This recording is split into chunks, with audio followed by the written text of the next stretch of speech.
Good afternoon and welcome to this sitting of the Senate, the afternoon of the 12th day of May 2020.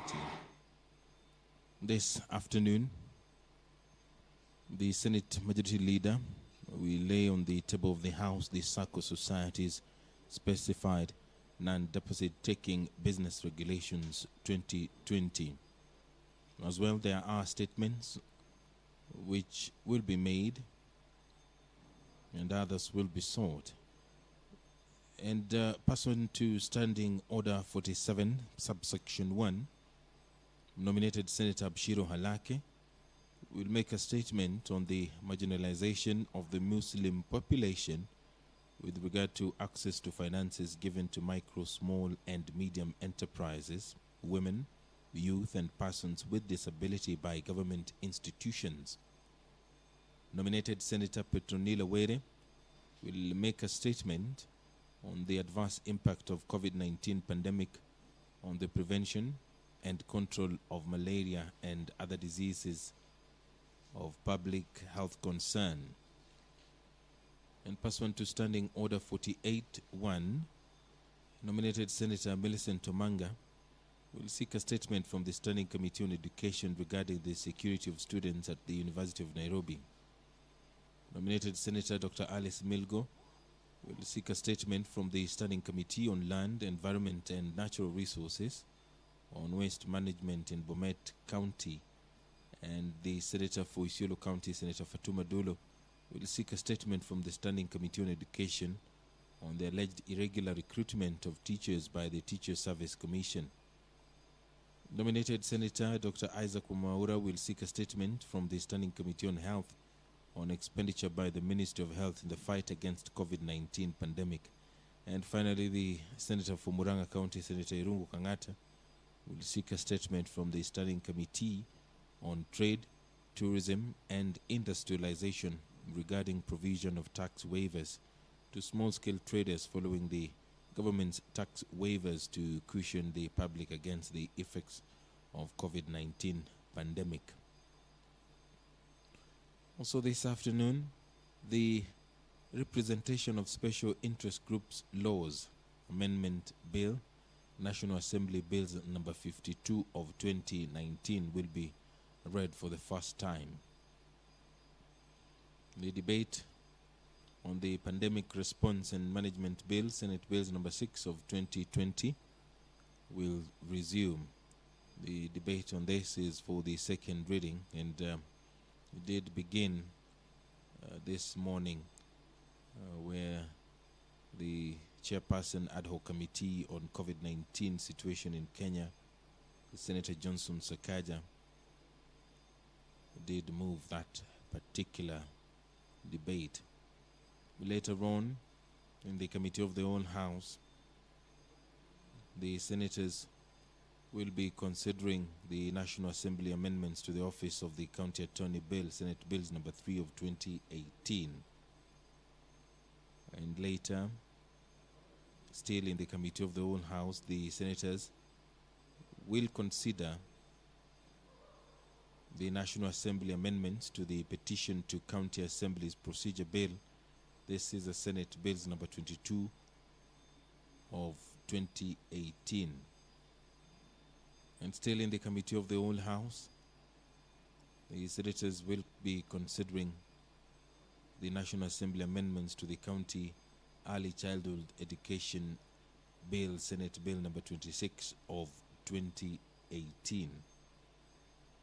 There is a motion in the order of business this afternoon by the Chairperson Ad hoc Committee on COVID-19 situation in Kenya, and the motion is on the fourth and fifth progress reports of the committee, that the Senate adopts the fourth and fifth progress reports of the Ad hoc Committee on COVID-19 situation in Kenya laid on the table of the Senate on Tuesday, 5th May 2020 and on Tuesday, 12th May 2020 respectively. There are two bills which have also been lined up for debate for second reading. Among them, the National Drought Management Authority Amendment Bill National Assembly Bill number 26 of 2019, and the Reproductive Healthcare Bill, Senate Bills number 23 of 2019. This bill is courtesy of the Senator for Nakuru County, Senator Susan Kihika. If you're just joining us, these are live pictures from the Senate chambers, and on your screen there is the Senator for West Pokot County, who has been newly elected, the Senate Majority Leader, Senator Samuel Pogisho. He has taken or moved to the front and taken the seat which is designated to the Senate Majority Leader. Of course, this is a change that took place this morning, or when the Senate did convene the morning sitting. The Speaker of the Senate did communicate to the House of the changes that were effected by the majority in the House, and that is the Jubilee Party. So the Senate Majority Leader, the new Senate Majority Leader, Samuel Pogisho, will henceforth assume that particular role. This broadcast is brought to you by the Parliamentary Broadcasting Unit, PBU, in conjunction with the Kenya Broadcasting Corporation. Good afternoon.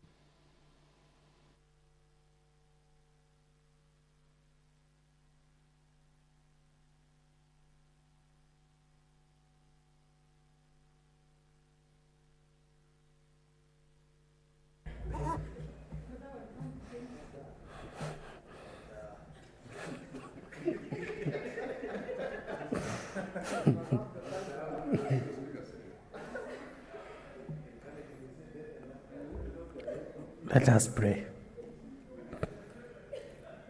Almighty God, we beseech you to behold with your abundant favor and blessings as your servants, whom you have been pleased to call to leadership positions in this republic.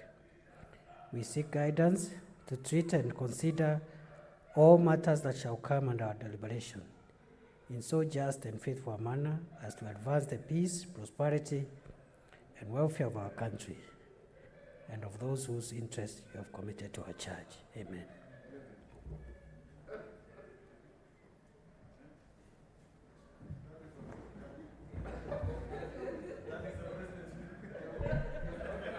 Order. Order. Sergeant at arms, there is a lot of noise outside the chamber. Order. Order, senators.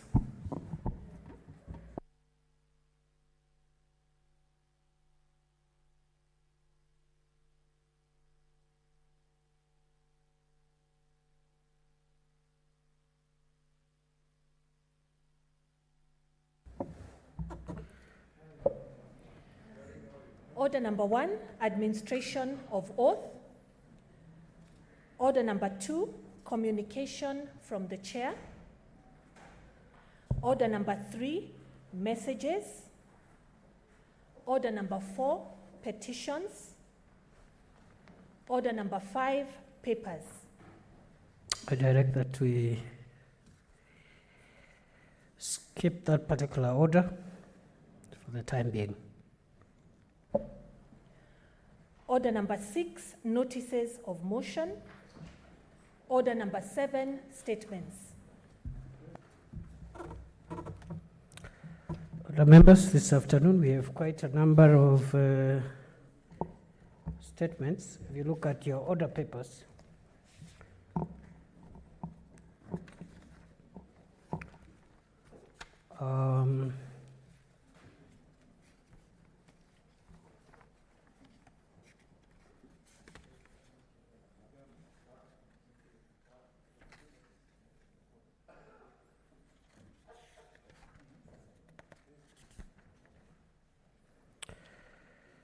Senator Abshiro, not in, deferred.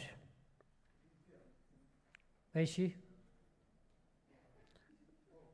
Order, Senator Mazayo. Senator Abshiro Alake is not here, deferred. Next, nominated Senator Petronila Were. Standing Order 47-1.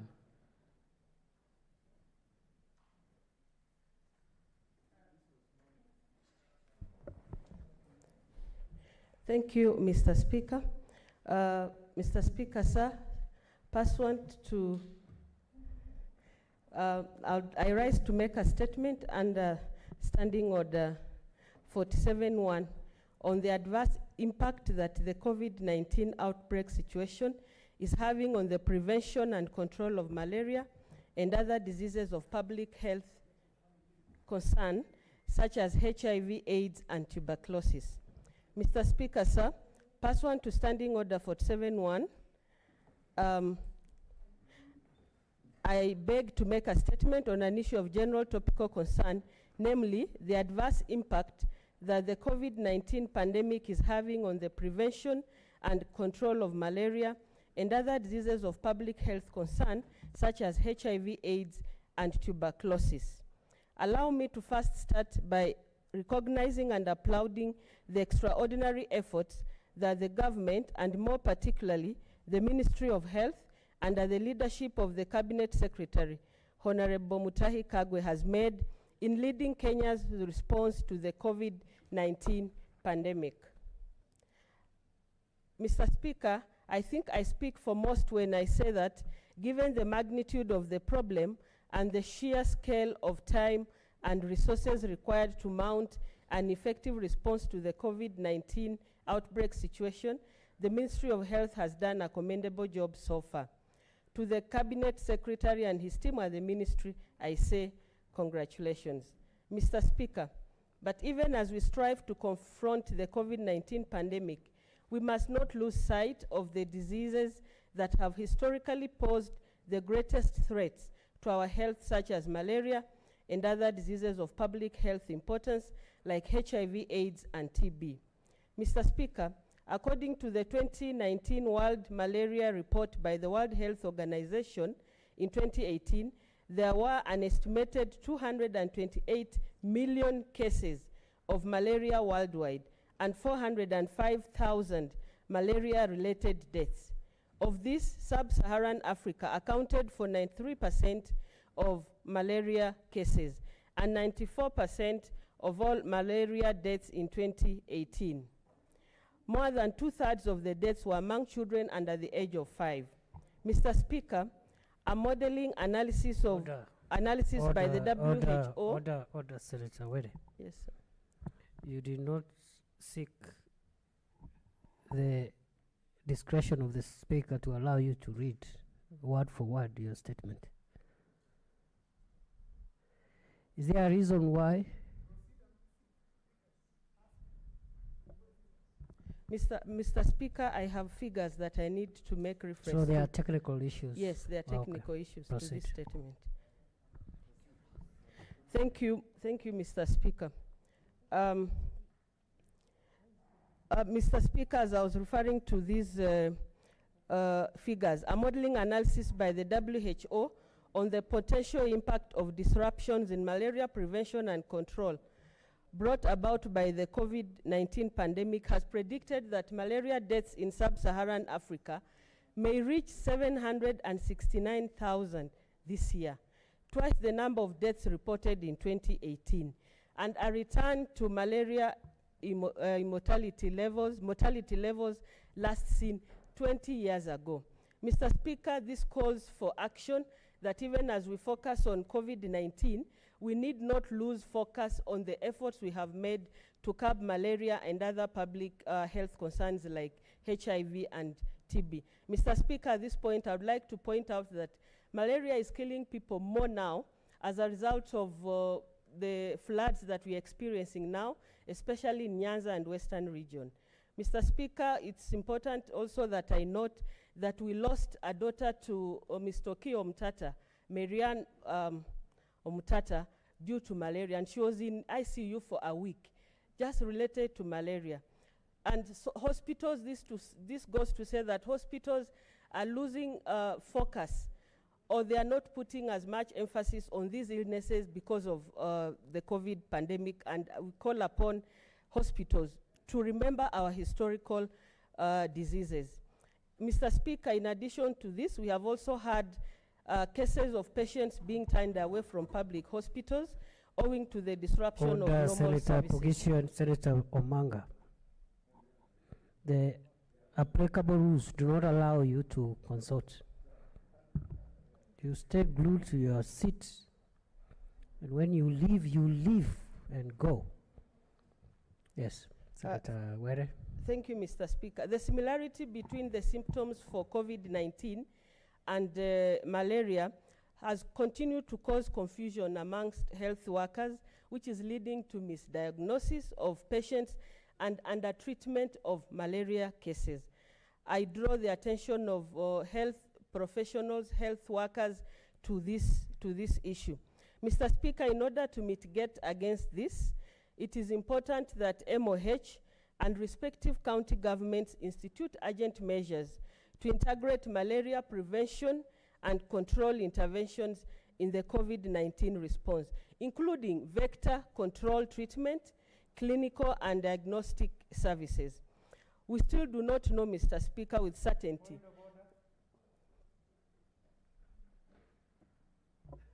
Who is on a point of order? Yes.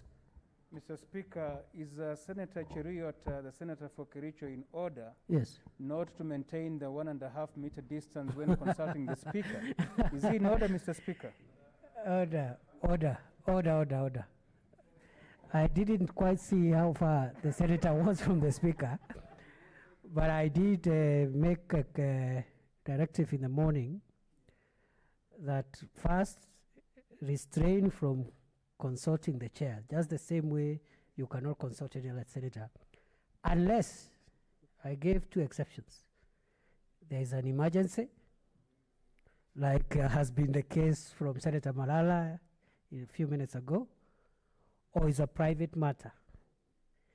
So I was in the process of listening to Senator Cheruiyot to see whether he fell in any of those categories, but I think he has been scuttled by the Senator for Vihiga. So I think he has retreated back. So very well. So let's continue, Senator Were. So avoid, unless it's really important. Let's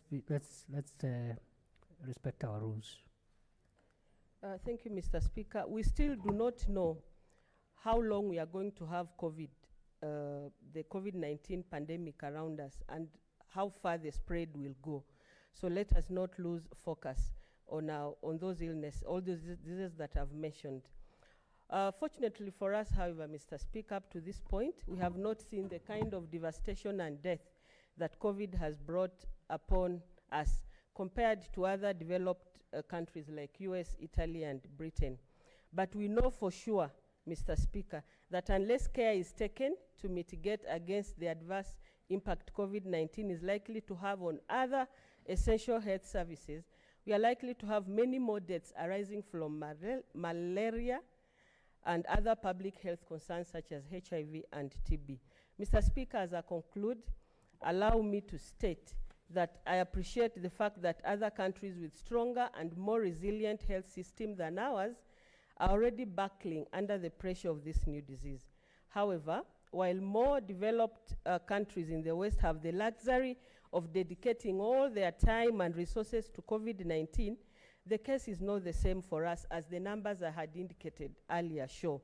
So unless we move speedily to innovate and tailor our response according to our unique needs and challenges, we face the very risk of reversing all the gains we have made so far in the prevention and control of malaria and other diseases I've mentioned earlier. This itself poses an even greater long-term threat to our health system than the current COVID-19 outbreak. As such, urgent and immediate action is required. I thank you, Mr. Speaker. Thank you, Senator Were. Senator Malala.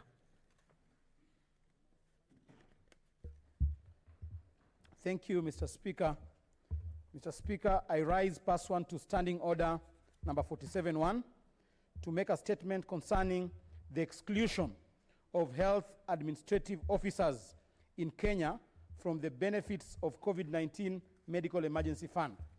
Mr. Speaker, on 28th April 2020, the Salary and Remuneration Commission, SRC, released a circular via letter reference SRC 6148 addressed to Honorable Ambassador Okur Yatani, the Cabinet Secretary, National Treasury, on COVID-19 medical emergency allowance and benefits for frontline healthcare workers in national and county governments. This was in response to a letter from the Council of Governors dated 15th April 2020 requesting for payment of allowances to health workers in the county governments, and a further letter from the Ministry of Public Service and Gender dated 27th April 2020 on proposed welfare and insurance package for healthcare workers during the COVID-19 pandemic. Mr. Speaker, the Salary and Remuneration Commission informed the Cabinet Secretary in charge of National Treasury that the SRC had deliberated on the matter during its 117th special meeting held on 28th April 2020 in cognizance of the challenges faced by the health workers and had approved COVID-19 medical emergency allowances and benefits for the frontline health workers, estimated to a cost of 3,013,390,000 for a period of 3 months, with effect from 1st April 2020, subject to availability of funds. Mr. Speaker, when the SRC was making decisions on COVID-19 emergency allowance and benefits for frontline health workers in national and county governments, they deliberated and discriminatorily excluded some of the key frontline health workers in national and county government, one of them being the health administrative officers.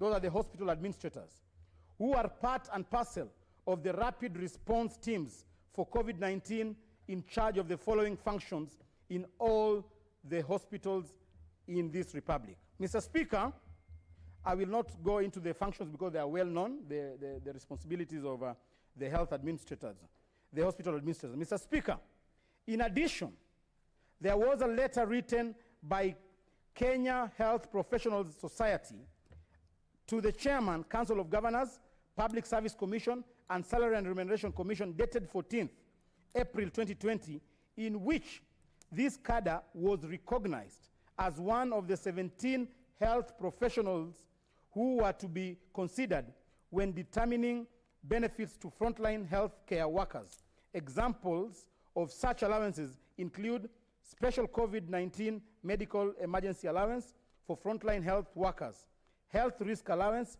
and extraneous allowances. Mr. Speaker, given the prevailing circumstances, I want to seek clarification of the following issues. 1, the Ministry of Health to give a definite definition of healthcare workers and further clarify whether or not health administrative officers in this country are considered health workers.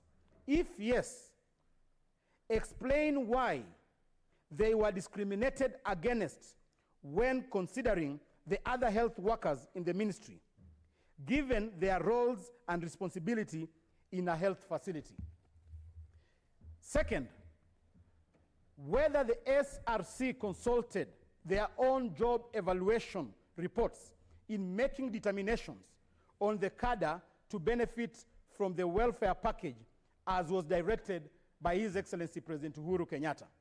Third, whether the SRC is aware that health administrative officers, HAOs, medical superintendents, and nursing officers in charge play administrative roles in the management of health facilities at level 4, level 5, and level 6 hospitals.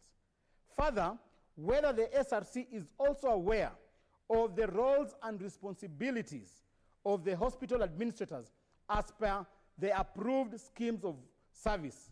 And lastly, Mr. Speaker, I want the following clarification from SRC. The SRC should clearly explain the reasons for the omission of the health administrative officers from the list of beneficiaries and inclusion of non-frontline individuals such as officers at the Ministry of Health, that is Afya House, who have never experienced what the frontline officers are going through. Further, the SRC should state whether there are any plans of correcting this indiscretion with a view of having health administrative officers included in the list of beneficiaries for COVID-19 medical emergency allowances and other benefits for the frontline health workers in national and county government. Mr. Speaker, I therefore urge the Senate COVID-19 Ad Hoc Committee to delve further into these and more issues about discriminatory payment of health workers in Kenya through engagement with the relevant institutions and stakeholders, and ensure a fair and all-inclusive payment system for the health workers is arrived at and implemented. Thank you. Thank you.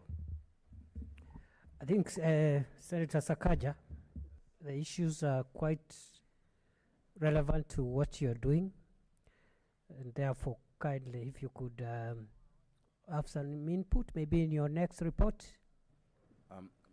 Mr. Speaker, as always, when my distinguished cousin brings things before the House, they're serious. Which cousin? And so he's the distinguished Order, nephew of my order, distinguished order, uncle, Senator Wetangula. Sakaja. Order, Senator Sakaja. I think you have taken cue from another senator whom I will not specify, who was to find a way of always qualifying other senators.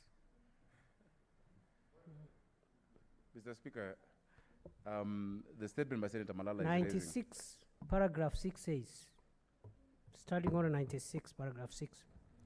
Senator Sakaja, you should be seated. Whether you are referring to the standing order I'm quoting or not, you should be seated. It says a senator shall refer to another senator by the title Senator so and so. So this cousin, grandfather, you know, best friend.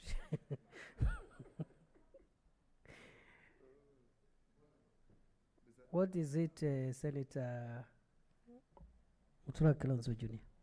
Thank you, You are Speaker. not the senator that I didn't specify, are you? No, I have no relatives here. Or extended family. Mr. Speaker, I'm aware that the Committee of Health has invited the Cabinet Secretary tomorrow afternoon. I'm also participating in the meeting. Yes. And I'm aware that the chairman sits in this committee led by... Which chairman? Chairman of the COVID committee? Yes. Yes. The chairman of the Health Committee also sits in the COVID committee. Oh, very good. In your directions, Mr. Speaker, could you consider the fact that in view of the urgency of this matter and the gravity of it, whether the chairman of the COVID committee, Senator Sakaja, can then sit in the meeting of the Health Committee so that we can get a response faster, because I am aware of that meeting tomorrow afternoon. Thank you. Or even delegate. Even You can delegate to Senator Mbito in that function. I think we should find ways of making maximum use of our time. What is it, Senator Wetangula? Mr. Speaker, if indeed there is a meeting tomorrow where the Minister for Health will be appearing, I would also beseech you to direct that the weight issues raised by Senator Petronila Were on other diseases ravaging Kenyans other than COVID-19, particularly malaria, and the side effects of floods that is devastating many parts of the country, be also placed before the committee to be addressed by the minister. Spot on. Spot on. I think that's the way to go. So that again, we also don't call these CSs all the time on this issue, the other issue.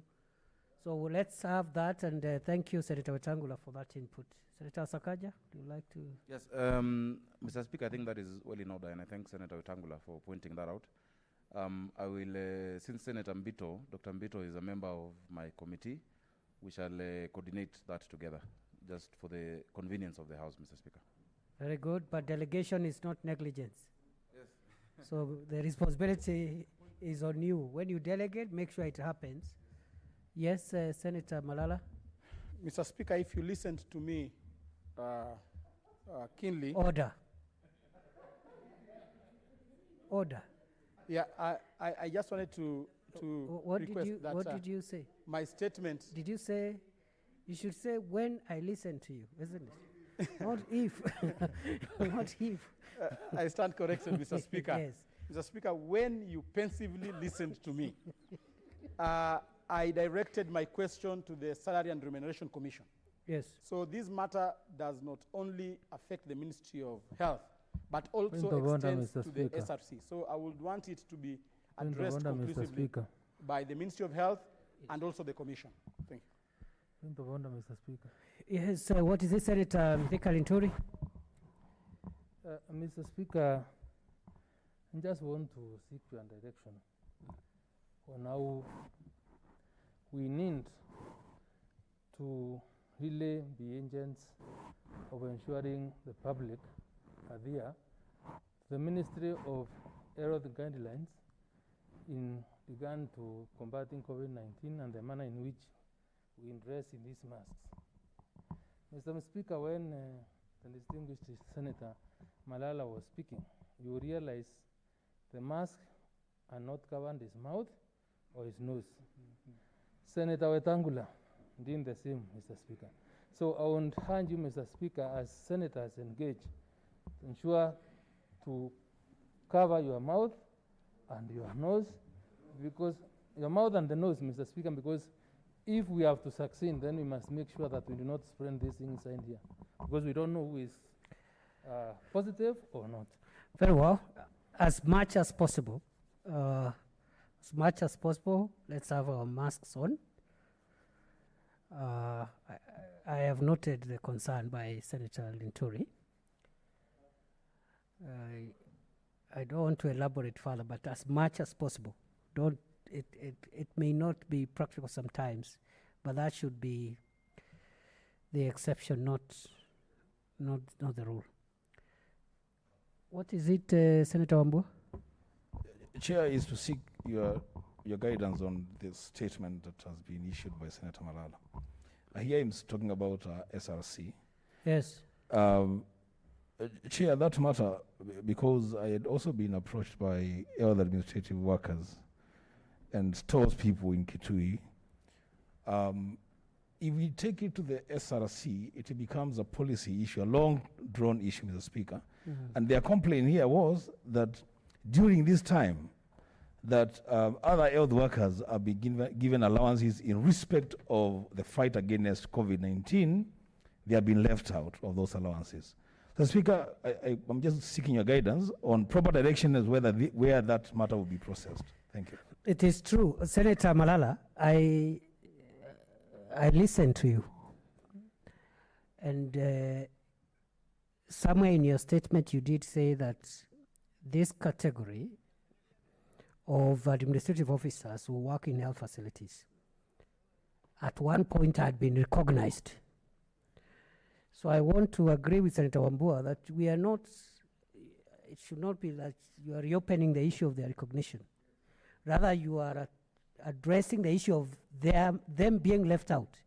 And therefore, the Ministry of Health should be the one to answer that. And unless they now throw back the problem to SRC, because as it's true, SRC sometimes require, what do they call them? Baseline surveys and I don't know what analysis and what have you. So, but it's up to you. Nothing prevents the committee from also engaging the SRC, but that should take a bit of time. What's your view? Mr. Speaker, I think SRC is mandated to look into issues of salary benefits, and they're the ones who really were the stumbling block in even health workers getting the allowance. Can the committee hear from both? Senator Sakaja, can the committee hear from both SRC and the ministry? Yes. Order, senators, order. Mr. Speaker, just allow me to inform the House. This is an issue we raised in our first progress report. There's then been set a committee in the national government that is addressing the package to all the health workers. Within that committee, there's a Public Service Commission, there's a Ministry of Health, and definitely there's SRC. And that's the commission, or rather the committee that ideally we will be, talking to. The commission. So even during Corona, as members would know, in our report, in all of our reports, we've informed the House that there are 5 thematic areas we're looking at, very wide: transport, salaries, whatnot. So we can still deal with it. You don't need to give one to Finance Committee, so we'll deal with it conclusively. But there is one committee that the President announced of the Public Service Commission, led by Mr. Kirogo, Ministry of Health, as well as, I think, CS Kobia. That is a team that is giving the policy direction right now on COVID, on the extra allowances, and the enhanced package to health workers. And that is a team we will liaise with the Health Committee to talk to at this point, Mr. Speaker. And then it will be their business now to rope in SRC and whoever else, if they so wish. Agreeable. Okay. Very well. Let's make progress. Thank you very much. Those two are exhausted. We now move to the next one. Senator Omanga. What do you mean no? I see Senator Millicent Omanga to seek a statement regarding security of students at University of Nairobi. Order, Senator Omanga. What is it, Senator Mutula Kilonzo? On those two issues raised, Speaker, maybe I didn't hear you. Yes. Just like Senator Malala was saying. But did you give directions? I directed the committee addressing the COVID-19 pandemic to file to give responses in their next report, which is next week. Next Tuesday. Next Tuesday. They That's could choose the to bring next the report another day. Speaker. Because they report weekly, according to the motion that was passed by the House. So next week, Tuesday. Yes. Senator Malala? Just on the same, Mr. Speaker, we always raise statements and raise questions in this House, and you give directions. I remember I raised a question on the sacking of Dr. Dutomia. Up to now, no answer has been brought to this House. So I would like to encourage the chairperson, Senator Sakaja, kindly, if the Speaker gives directions, adhere to the timelines, because we need the answers. Senator Sakaja? Mr. Speaker, I'd also like to encourage Senator Malala to read reports. The issues he raised. What is it, Mr. Senator Speaker, Wetangula? Allow me to finish. I have not even made Order my point. is a point Mr. of order. Speaker, this House does not work on the basis of encouragement. This House works on the basis of rules. And when the Speaker gives an order, all right, we don't need to load it with an encouragement, all right, because everybody is obligated to follow the order. All right, correct. Correct. I think Senator Wetangula is correct. Yes. But Mr. Speaker, even in the Bible, people are exhorted to follow the laws of the Bible, yes. in as much as the laws are there. In the Bible, yes. Mr. Speaker, I sincerely want to encourage my brother, Senator of Kakamega, to read the report. Today we're giving the 5th report. Have you addressed the issue? The matter raised has been addressed. It has been addressed? Yes, at a preliminary level, and we even wrote in the report very good the follow-up that we're doing. So, very Senator good. Malala, I will guide you outside on how these things are done. Order. You will be pleased to know. You will be pleased to know that we have dealt with it. Order, Senator. Point of order. You know, the temptation to blow your own trumpet is great. What is it, Senator Malala? Mr. Speaker, I hear the Senator for Nairobi. The issue is raising about preliminary observations. He already had it in the report the day I was asking those questions. Since then, he has not brought any tangible response to what I asked. What we want to know is, why was Dr. Dutomia dismissed from work, and what are they doing about it, and whether they followed the right procedure to dismiss Dr. Dutomia. We don't want stories and narratives and theories about reports. Order, Senator Malala. You should not use exceptional words. What is this, Senator Mtula Kilonzo? Speaker, I just want to jog your memory about this issue. I recall that you made a specific direction that on the case of Lutomia, a specific report would be issued outside the normal report of Absolutely. the committee. Absolutely. And yes, and the encouragement that Senator Sakaja is giving to Senator Malala should be encourage them to extract that report and give him a specific report. In fact, you're supposed to table a specific report on the floor. Actually, I'd said it's Yes. true. I'd said that first, whatever the committee had done by that time should be extracted. Further engagement with the responsible authorities and a comprehensive report on that particular issue be produced, tabled here. So, Senator Sakaja, if you are not ready, just admit and we'll give you more time to comply. Mr. Speaker, we shall extract that part and Extract, give it beef as a it up, separate. and some concrete like recommendations. So on guided, Mr. Speaker. if the law was not, for example, followed, Yes. what measures should be taken, very specific, and that should be done by Tuesday. I assure you, it Without will be done fail. by Tuesday without fail, Mr. Without Speaker. fail. Thank you. Very well. Senator Manga, you are not ready, so I defer. No, I'm ready.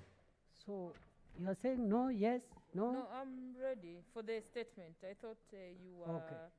All right. telling me to comment. on Okay, the other proceed, Senator statements. Manga. Okay, I rise pursuant to Standing Order 48.1 to seek a statement from the Standing Committee of Education regarding the security of students at the University of Nairobi. One, to explain the circumstances that led to the brutal murder of Odeng Jaja on the night of Monday, 9th March 2020, ostensibly as a result of his interest in vying for the position of student leader during the upcoming SONO elections, which murder led to demonstration that culminated in the torching of one of the halls of the residence. Outline the measures the government has put in place to ensure the security of students residing within the facility during eruption of such demonstrations. State the measures, if any, that the government will put in place to hold responsible the persons found culpable of the murder of this and several other university students, and to ensure that such occurrences do not repeat. Thank you, Mr. Speaker. Thank you. Dr. Lagat, you have heard Senator Manga. Deal accordingly. Next. Senator Dr. Milgo. Not present, deferred. Next. Senator Fatuma Dulo. Senator for Isiolo. Thank you, Mr. Speaker.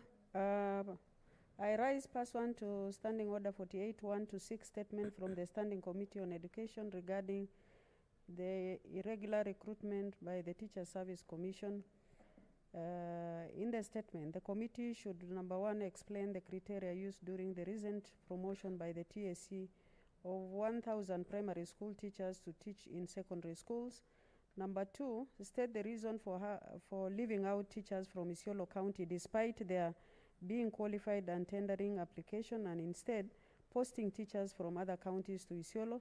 Number three, outline the measures that the ministry will put in place to remedy the situation as well as to prevent further occurrences of the anomaly in light of the obligation to provide opportunities to marginalized communities. I thank you. Thank you, Senator Dr. Lagat. Still your docket. Next, Senator Dr. Isaac Maura. Not in, deferred. Next, Senator Irungu Kangata, Senator for Muranga. Senator Kangata, you have joined the minority side. Sorry. Because I'm used to seeing you on this side of the house. I can't move. Order, Senator Kangata, proceed. Okay. Proceed. Yeah. Maybe as a temporary move. Yeah. Yeah, it's a sign of a celebration of the great day. Order. Thank you. Yes. Mr. Speaker, sir, I rise pursuant to Standing Order 48, Sub-Article 1, to seek a statement from the Standing Committee on Trade, Tourism and Industrialization regarding provision of tax waivers to small-scale traders following the government tax waivers. Is there a reason your mask is not on, Senator Kangata? Yes, Honorable Senators, I said, remember when Senator Linturi brought out this issue, I said as much as possible, let me explain myself so that we are not prisoners of our own rules. There have been cases of, and that's why I asked Senator Kangata whether there is a reason. There have been cases where some users of masks are saying after a while they run short of breath. So, trying to perhaps catching breath, that's a medical issue. We don't want casualties here. Secondly, we have allowed in the rules, unless the rules change later, that we can take water. You cannot take water when your mask is on. Because I heard in some corner of Kenya, there were policemen who were arresting women who were eating for not wearing a mask. How do you eat when you have a mask on? So we should not be prisoners, but let us use the mask as much as possible. Very well. Yes, Senator Kangata. So unless it's a medical issue, your mask should be on. Yes, I apologize, Mr. Speaker, sir. Mr. Speaker, sir, to small-scale traders following the government tax waivers to cushion the populace due to the prevailing COVID-19 situation. In the statement, the committee should, 1, outlines the plans, if any, that the county governments are putting in place. Order, Senator Cheruiyot, you are breaking the rules with your friend Senator Mahmood.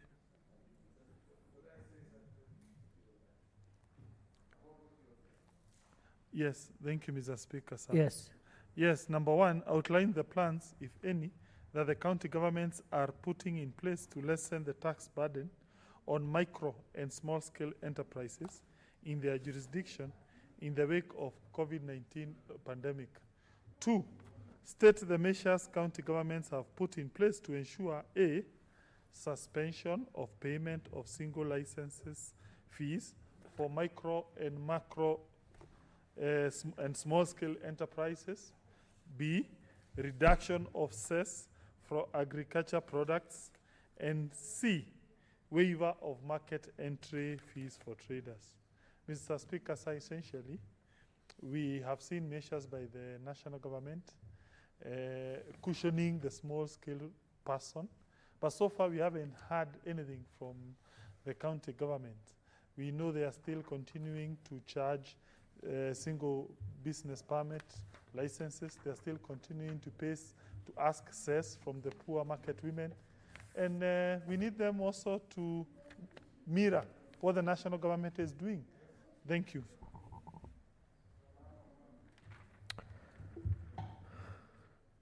To which committee is that? That's a matter of taxation. Senator Mahmood. Now, I've personally, in my office, received a lot of requests which are similar to the subject matter of Senator Kangata's request for statement. It's on taxation. Taxation measures by county governments during this period of COVID-19. Business permits, market entry fees, the small things, whatever. So I think that's an important issue, and it's actually is a nationwide challenge. Is it something that you can engage the Council of Governors and see whether traders can have some reprieve? Speaker, sir, yes, we can take it up. You can take it up. Thank you. So I'll give you 2 weeks, 3 weeks? 3 weeks. 3 weeks. I give you 3 weeks so that you do a good job. Yeah. Because there is a lot of hue and cry across the country. Senator Kangata, you'll liaise with Senator Mahmood and his committee to make sure that you help them understand your mind. And for that area, Senator Mahmoud, I direct that a formal report be tabled with concrete recommendations.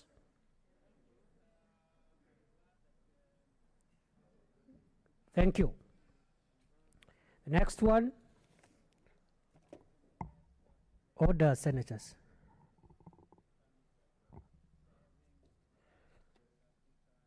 Senator, I think that's it. That's it. We are done with statements. What is it, Senator Were?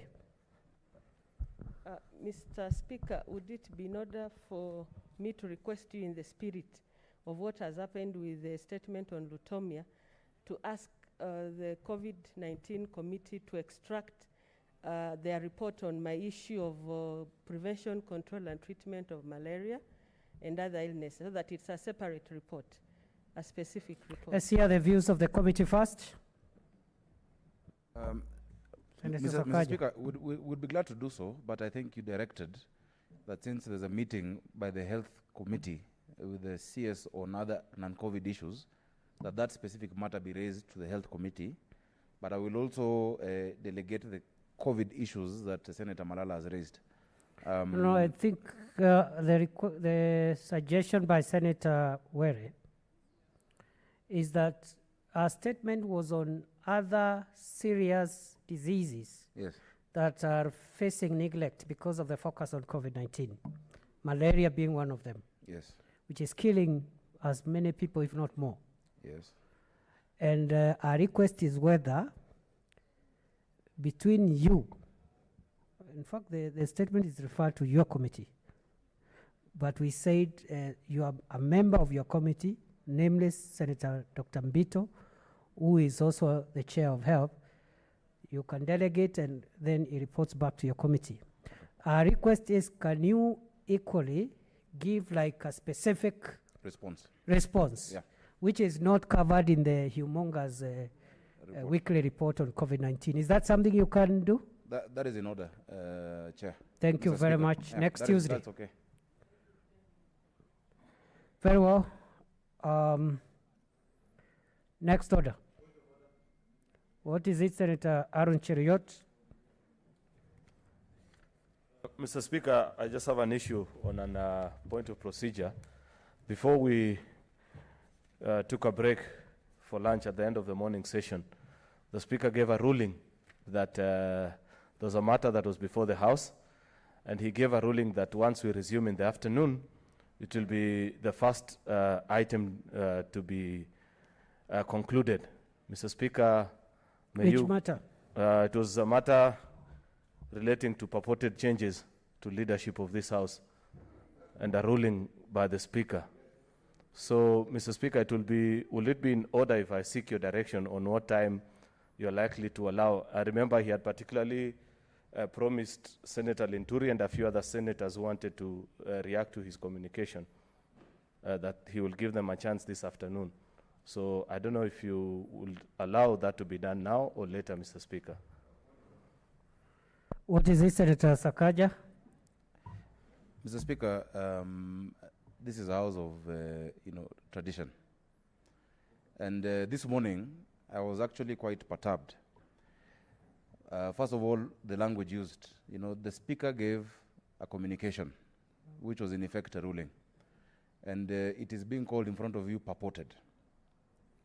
Number two, Mr. Speaker. Order. Those are Pause the words. there. Pause there. Assume your seat. Senator Cheriot, did you say purported in reference to a communication from the chair? Order, Senator Mazayo. Mr. Speaker, if Senator Sakaja listened keenly, I said that the Speaker was speaking about purported changes to leadership, upon which he went on to give a communication. Order, Senator Cheriot, I need to understand you. So the purport is on the changes, but the purport is not on the communication. My point exactly, Mr. Speaker. That is exactly what I was trying to say. That is what I mean. Senator Sakaja. Mr. Speaker, you know, English came by various means. The whole import of the Speaker's communication was effecting changes that he said are effective today. So if you say purported, you know, at what point of this, you're actually saying whatever the Speaker did was purported. That was my first issue. But that notwithstanding, Mr. Speaker, the tradition of this House, and I wish, in fact, there are some senators who have been here for many years, including Senator Kaniri, the extent to which a communication by the Speaker can be subject of debate, I think the line is getting blurred. Mr. Speaker, we need you to rule. Once you give communication or ruling from your chair, Mr. Speaker, is that then a motion to debate? Is it subject to extensive debate? Should we change the rules now, or is it a statement? Is it a ruling that you've made and we move on to other things, Mr. Speaker? We need clarity on that. In other words, you are asking for another ruling on that issue of whether a ruling can be commented on. Not commented on, sustained debate. You know, Mr. Speaker, there's a difference. Okay. Comments can be made for a few minutes and you close the issue. Okay. But sustained debate questioning the actual communication made by the Speaker. That, you know, we need to know that. So that going forward, the other communications that you will make, we will know this is now open for us to debate, and maybe you might change your mind or not, Mr. Speaker. Okay. I think that clarity is important. Okay, thank you. Senator Mazayo. Bwana Spika, asante Bwana Spika. Bwana Spika, ninavyoelewa mimi kisheria ni kwamba wakati Bwana Spika amesha communicate, yani ameshaweza kuweka zile sababu zake mbele ya bunge, kwa sababu gani amesema namna hiyo, huwa ule ni uamuzi wa Spika. Na kama Spika amefanya uamuzi wake, itakuwa ni madhambi, itakuwa si sawa kisheria sisi kama bunge la Senate kuanza kujadiliana tena na huo uamuzi ambao umefanywa na Spika. Kisheria Spika sasa amekuwa functus official kulinganishana na hilo jambo ambalo ametoa uamuzi wake. Sasa nashindwa ni kwa sababu gani tunakuja tena mchana tunasema kwamba tufungue tena mjadiliano kuhusikana na yale aliyoamua Bwana Spika. Asante sana Bwana Spika. Order. What is it, Senator Wetangula? Mr. Speaker, I'm just wondering aloud, did the Speaker, I wasn't here in the morning, did the Speaker make a communication or he made a ruling? Because the two are not the same. Yes. So What would be the difference before I tell you what it was? A communication, the Speaker is a conveyor belt, so to speak, conveying a message from elsewhere as is, where is, to the floor. A ruling is a reasoned process by the Speaker, giving reasons both factual and legal, where necessary, on any issue that comes before the floor. So we should be told whether you communicated or you ruled. Senator for Migori. Thank you, Mr. Speaker. Mr. Speaker, there are two issues here. Whether it's a communication or a ruling, there are certain communications that are not debatable because they are of no use. The debate regarding those communications will neither change the subject matter of communication or not. If it is a ruling, then of course it's not debatable. But given the nature that was of communication that was made by the Speaker, is it really useful to debate it? Because it cannot be changed here. It cannot be altered. It is communication that came with finality. It is what it is. Senator Mahmoud. Mr. Speaker, it's true this is a House of Rules and Procedure and Precedences. The Speaker, after he read the communication, allowed some interventions. Excuse me? What Senator Chiriot is asking, yes, is that intervention was ended because time ended. And in fact, he did say we will continue. He's asking, can we continue? That's all. It's not challenging the Speaker's ruling as such, but the debate already ensued. All right. And thereafter, in fact, he was trying to give people like Susan some time. So I think, is it, when do you come back to it? That's the question which Senator Cheriot asked, not challenging the Speaker's ruling. Okay. It's Linturi. Indeed, Mr. Speaker, by the time we broke at 12:30, I was on the floor. And the Speaker promised that he will give me an opportunity to finish when we embark at 2:30. So whether there will be any change or not, at times, Mr. Speaker, we give our ideas or speak on matter for record, for posterity. So what is the point? The point is, since the Speaker made a communication to this House, yes, gave people an opportunity to speak on that communication, Mr. Speaker, I beg that yes, I being given my time so that at least for record, I'm able to say what I had in mind in the morning.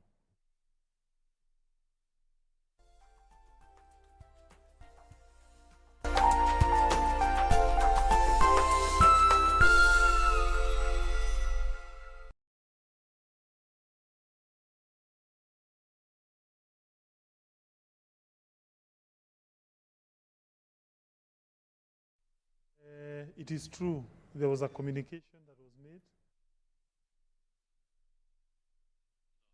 Coronavirus pandemic in the country.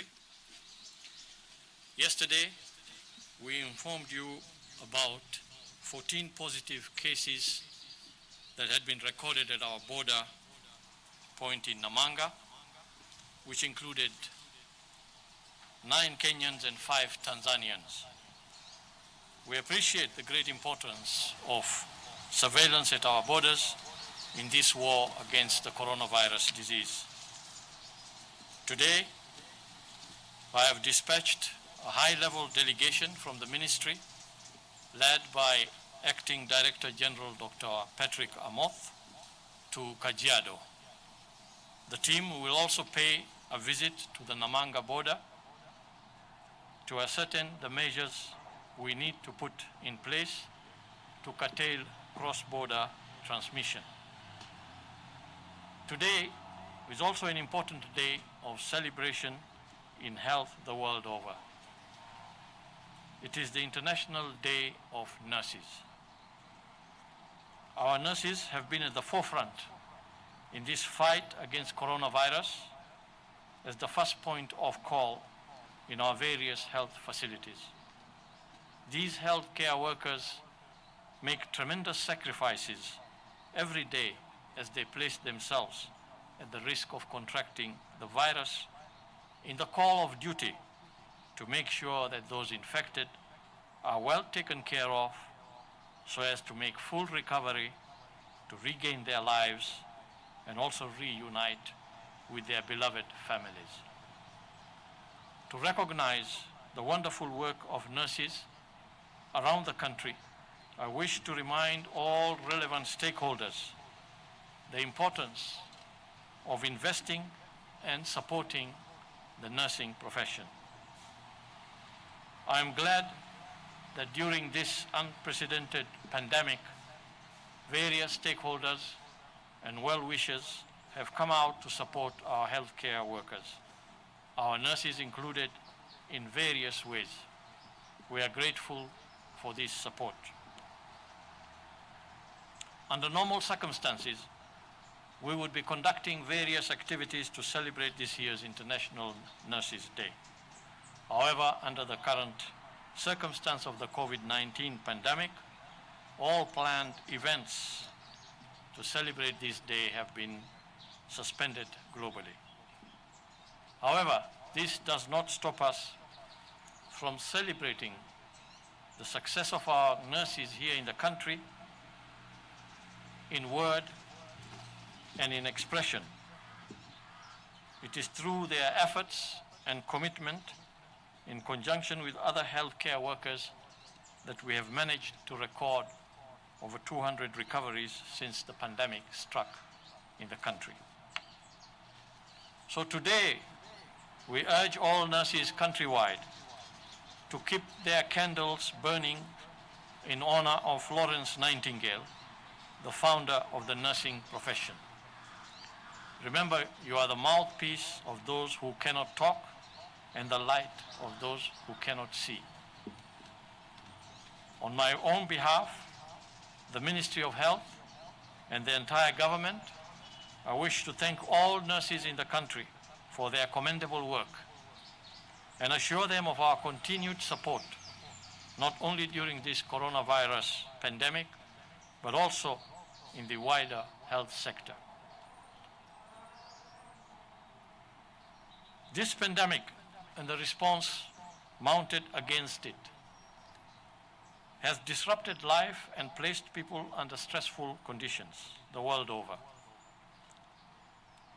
It is important, therefore, that we all strive to maintain a level of objectivity and sanity under these very difficult circumstances.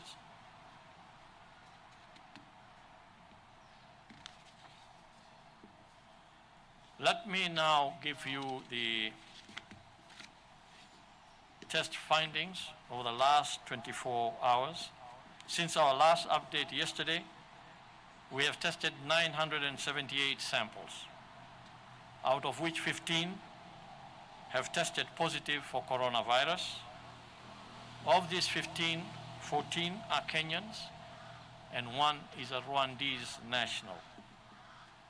In terms of age, the range, the youngest one is 1 year and 8 months old, while the oldest is 62 years. 10 are males and 5 are females. 2 other individuals from Tanzania at the Isabania border also tested positive and were referred back to Tanzania. If you recall yesterday, I said that at the border points, we are also testing those Tanzanians who want to cross over, but we are testing them while they are still on their soil and then sharing with them the results of the test. So when they turn out positive, these Tanzanians, because they have trekked through the Tanzanian soil, need to be able to go back for isolation, but also for the contact tracing that the Tanzanian authorities need to do. So when we say that they were tested, I want it to be made clear that they were tested while they were on their soil, on the other side. This number is distributed in the counties as follows. 7 cases are from Mombasa and 3 from Migori, 2 from Wajir and 1 each from Nairobi, Machakos and Kiambu. This brings the total number of those who have tested positive thus far in this country to 715. The spread of the positive cases by estate is as follows. Mombasa, Mvita had 5 cases and 1 each from Jomvu and Kisauni. In Migori, the 3 cases are from Kuria East, in Tebesi and Nyamaranya. In Wajir, the cases are in Gulet Dere in Wajir South and Griftuhaga in Wajir East, West. In Nairobi, the 1 case is from Githurai 44 and in Machakos from Katiani. I would like to report that today we have discharged 8 people from hospital. This now brings to 259 the total number of recoveries from COVID-19. We continue to appreciate and thank our healthcare workers for this great work that they are performing. We are also saddened to announce that we have lost 3 patients in Mombasa. 2 of them died at home, while the 3rd one died in hospital. These deaths bring to 36 the total number of those who have succumbed to the disease. Our heartfelt condolences go to the bereaved families and friends. Thank you. I now want to, you can see I'm joined by PS Ambassador Kamau Macharia of Ministry of Foreign Affairs. I want to invite him to make his remarks. Thank you very much. As you heard, today is the International Nurses Day, and we in the Ministry of Foreign Affairs have come here to show our solidarity and our support, not only with the nursing profession, which we admire greatly for their sacrifice and their dedication, but also to express our solidarity and our support to the Ministry of Health, a ministry that has led this incredible fight and war against COVID-19. Those of us in the Ministry of Foreign Affairs are very conscious of the fact that this is a global pandemic, and every day we witness global reports from multiple countries around the world. And Kenya's efforts, led by the Ministry of Health, are admired and recognized. We see articles and newspapers in many countries that admire not only the discipline of Kenyan people to adhere to curfews and to other restrictions that have been imposed, but that admire the fact that Kenya took the steps that it did early and did so with determination and commitment. And this was because of the guidance and the professionalism that we have seen from our colleagues in the Ministry of Health, as well as those frontline workers, including the nurses. So the Ministry of Foreign Affairs is here to say a special thank you to the great effort that the Ministry of Health continues to undertake to protect the lives of Kenyans, and the fact that it has done so in a manner in which we as Kenyans have been given international recognition for. So to show that we are truly committed and that we truly admire the work of the Ministry of Health, we have come to give a small token of our appreciation. And today we want to donate. What you see here is just a small sample of the items that the Ministry of Foreign Affairs wishes to donate to the frontline workers, but also to those who do contact tracing and those who go into the communities to find the sick and the dying in our country.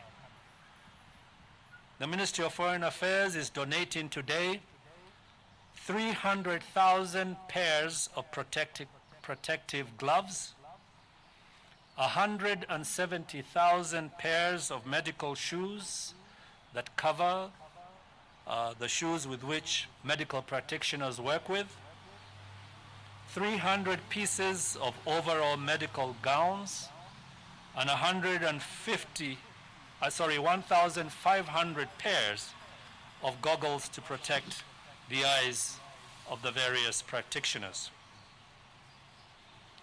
We are also very pleased because our embassy in Beijing has been working very closely with those who continue to wish us well.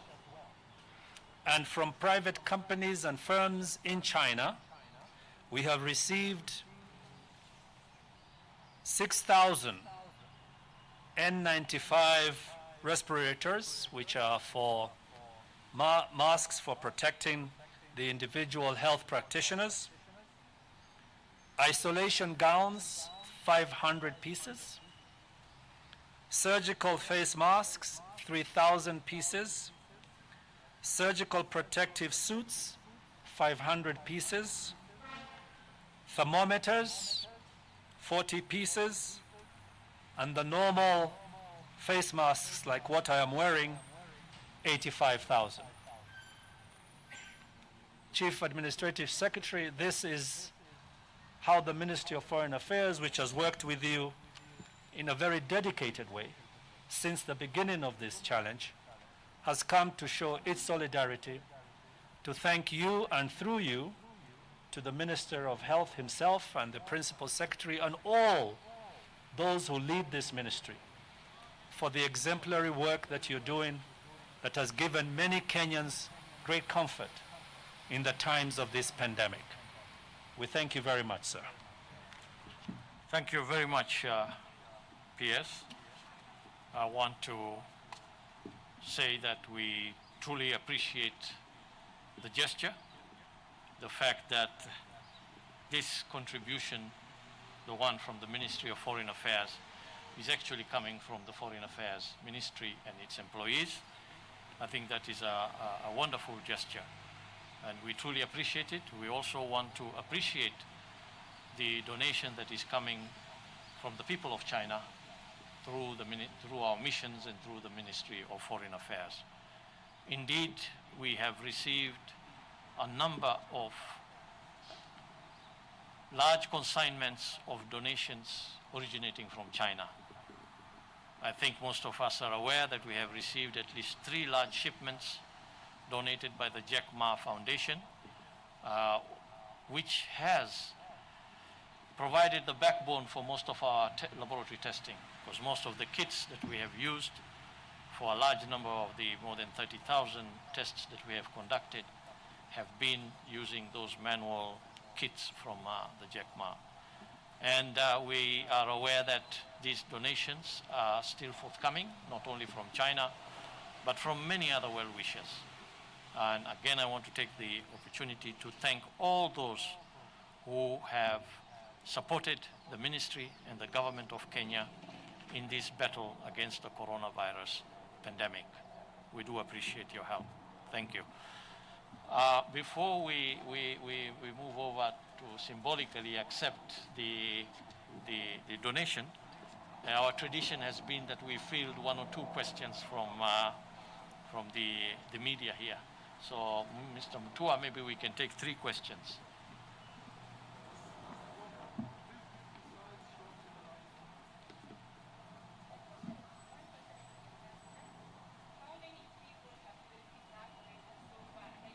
Evacuate people from neighboring countries such as Uganda, Rwanda, students who are in Africa.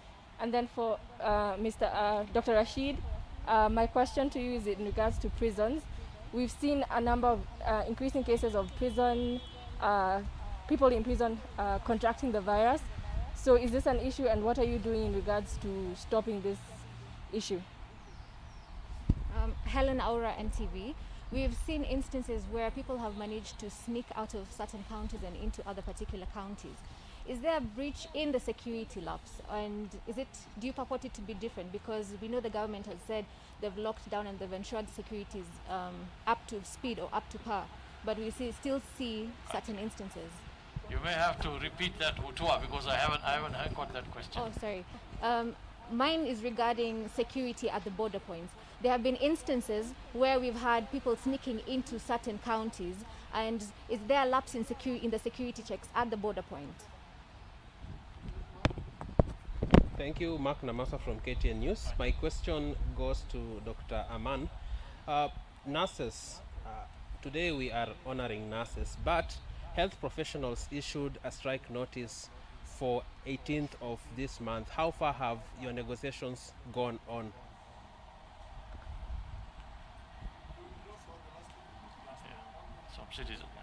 My question is for Ambassador Macharia. We are aware that there's a meeting that has been called for players in the airline industry, and noting that this is one of the areas that has been worst hit since the outbreak of the COVID pandemic. Possibly, are you aware of this? Is your ministry also part of the team that will be going for this meeting? Okay. So, Ambassador, let me answer my questions, and then I will pass over to you. The prisons, and how are we working with the prisons, given that we have reported a number of positive cases in prisons. I think I talked about this about 2 days ago or so. Prison environments are a high-risk area for us. We're concerned about the prison environment, and it's one of those high-risk areas that we have identified that we are watching very carefully and conducting some of these tests that we are doing, the targeted testing.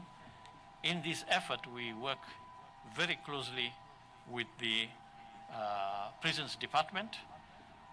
We have provided Prisons Department, wherever they have health facilities, we have provided them with materials, PPEs, sampling material, and they have been equally trained in sampling some of these inmates.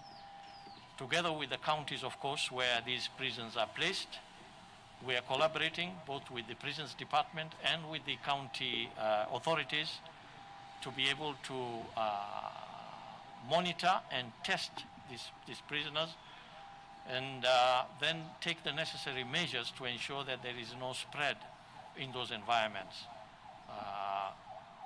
So we will continue to bolster their capacity also to be able to do this together with the county authorities. The second question was on the border points.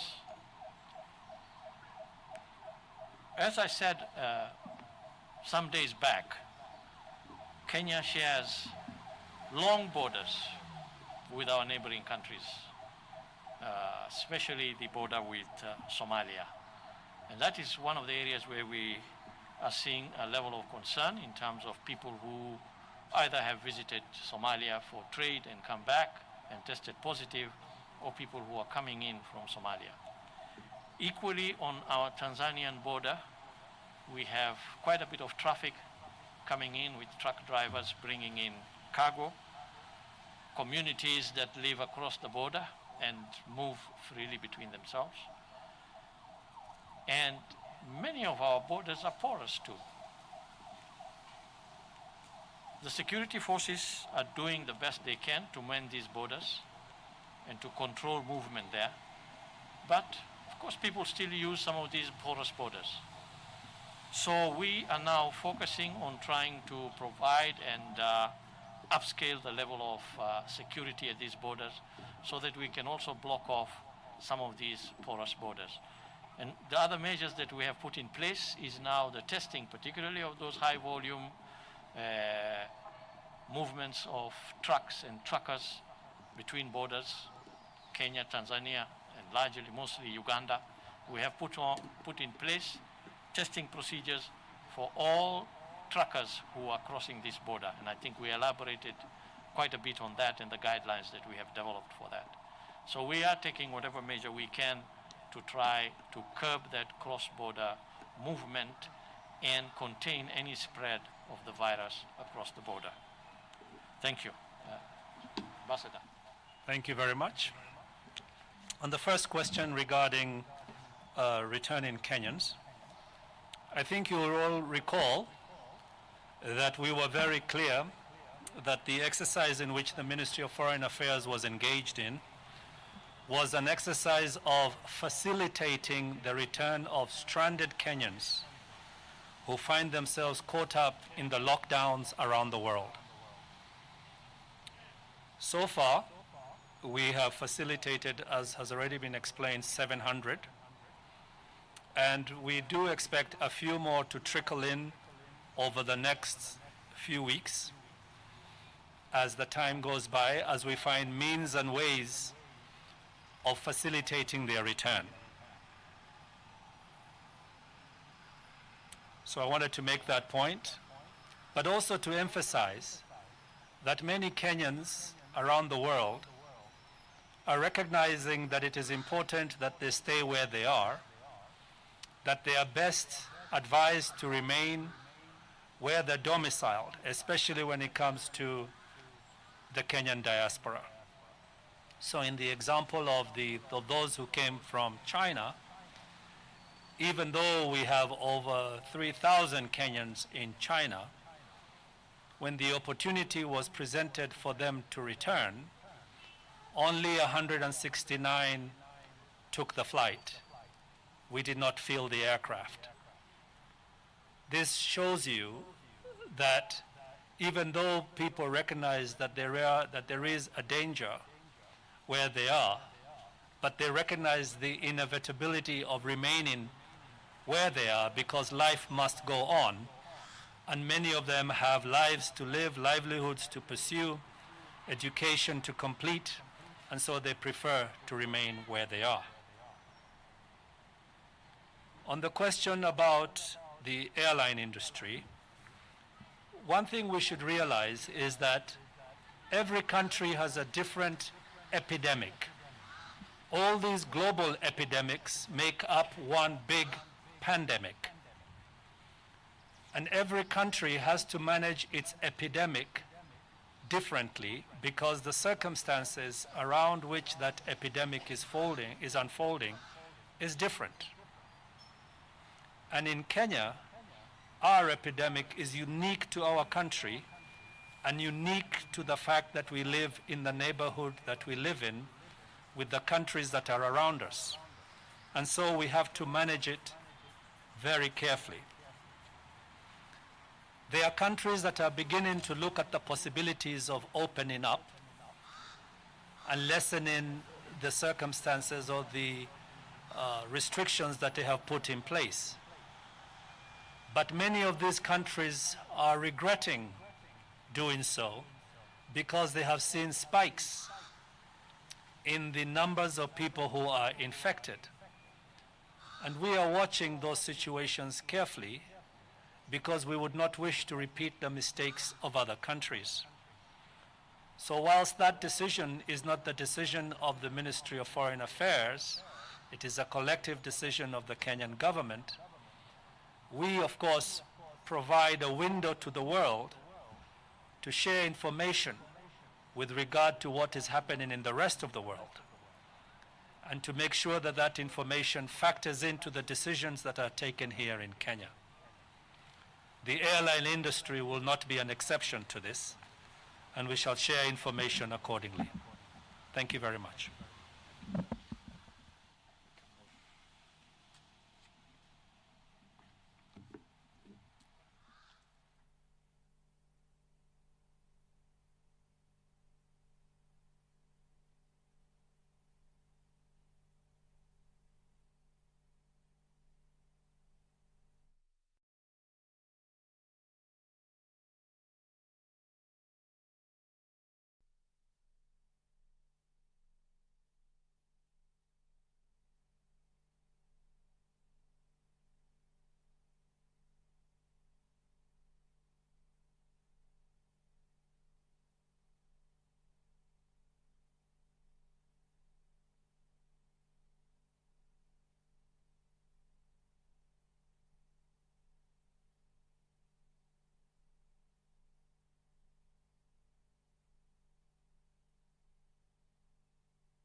Accept that there was a coup, would accept. What are you accepting? Right?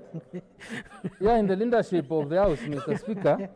Because if, Mr. Speaker, we gave the House a list, there's a list of over 20 senators saying we are not part of this dissolution. And Mr. Speaker, there was an order that was served to the Speaker from the Political Parties Dispute Tribunal, not recognizing the party, the coalition agreement between Jubilee and KANU. Probably, Mr. Speaker, you are telling us now to completely to completely forget about systems, about the observance of the rule of law, about the adherence to the tribunals that have been set by the Constitution to arbitrate when there are disputes within ourselves. So, Mr. Speaker, be it as it may, let us all remember, we may be sitting here, but in the history of this country, to be remembered, there was one time where somebody given the responsibility to manage the house sat down and midwifed the death of democracy. Order. The death of Order, Senator Linturi. Order. Thank you, Mr. Speaker. Order. Order, Senator Linturi.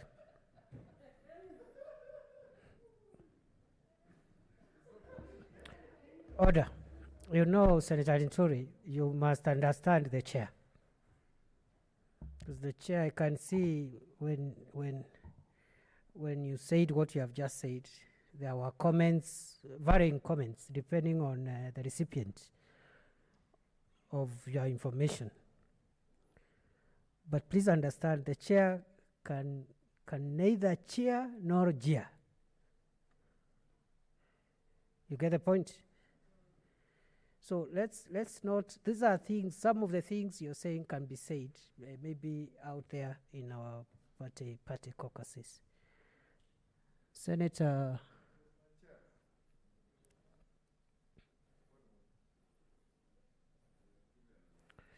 Kangata, I thought you should listen first. That's what I should think. I mean, natural justice. Senator Mutula Kilonzo Jr. Speaker, just on a point of order, I know you've brushed aside the last comment by Senator Linturi. I'm not quite certain whether you want that statement on record, that the person who is charged with managing this house. I didn't even quite hear him because I didn't want to hear what he was saying. You heard. I didn't quite hear the meaning, but I heard him trying to perhaps. What did he say? He said the person given the responsibility of managing the business of this house midwife the death of democracy. Who is that person? If that person is in reference to you, Mr. Speaker, it cannot be on record. Senator Linturi, were you referring to the Speaker?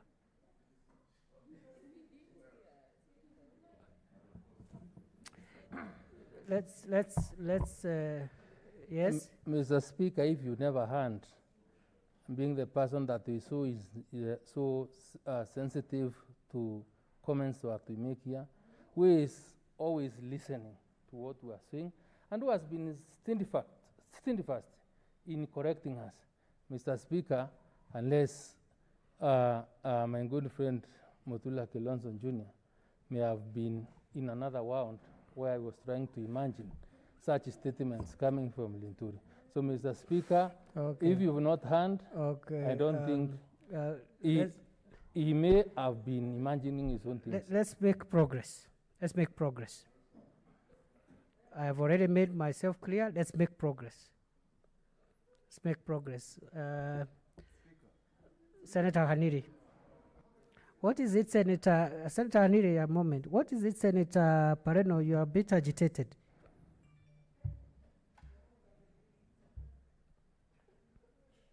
Mr. Speaker, I would really hate to imagine that what is on Hansard is something that we can hide from. What is on the Hansard?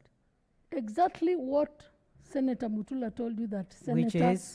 Which is that he said that the person who is entrusted to manage the business of this house sat in over used the word and killed democracy. He even used the word coup. Mr. Speaker, yes, should we shy away from what is on record and not ask him to withdraw and just brush it like that to remain on record?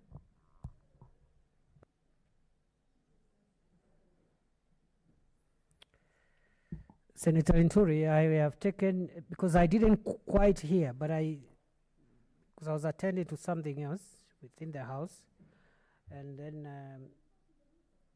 my suspicion is that you are trying to violate 96.1, but I stopped you early enough. So I hope what Senator Mutula Kilonzo is saying and Senator Pareno is not 100% the position. Mr. Speaker, I want to confirm to this House, and I'm ready to be beyond responsible, that I did not say that the Speaker there sat down to kill democracy, as Senator Pareno is trying to insinuate. I did All right. not. Okay. That clarifies it.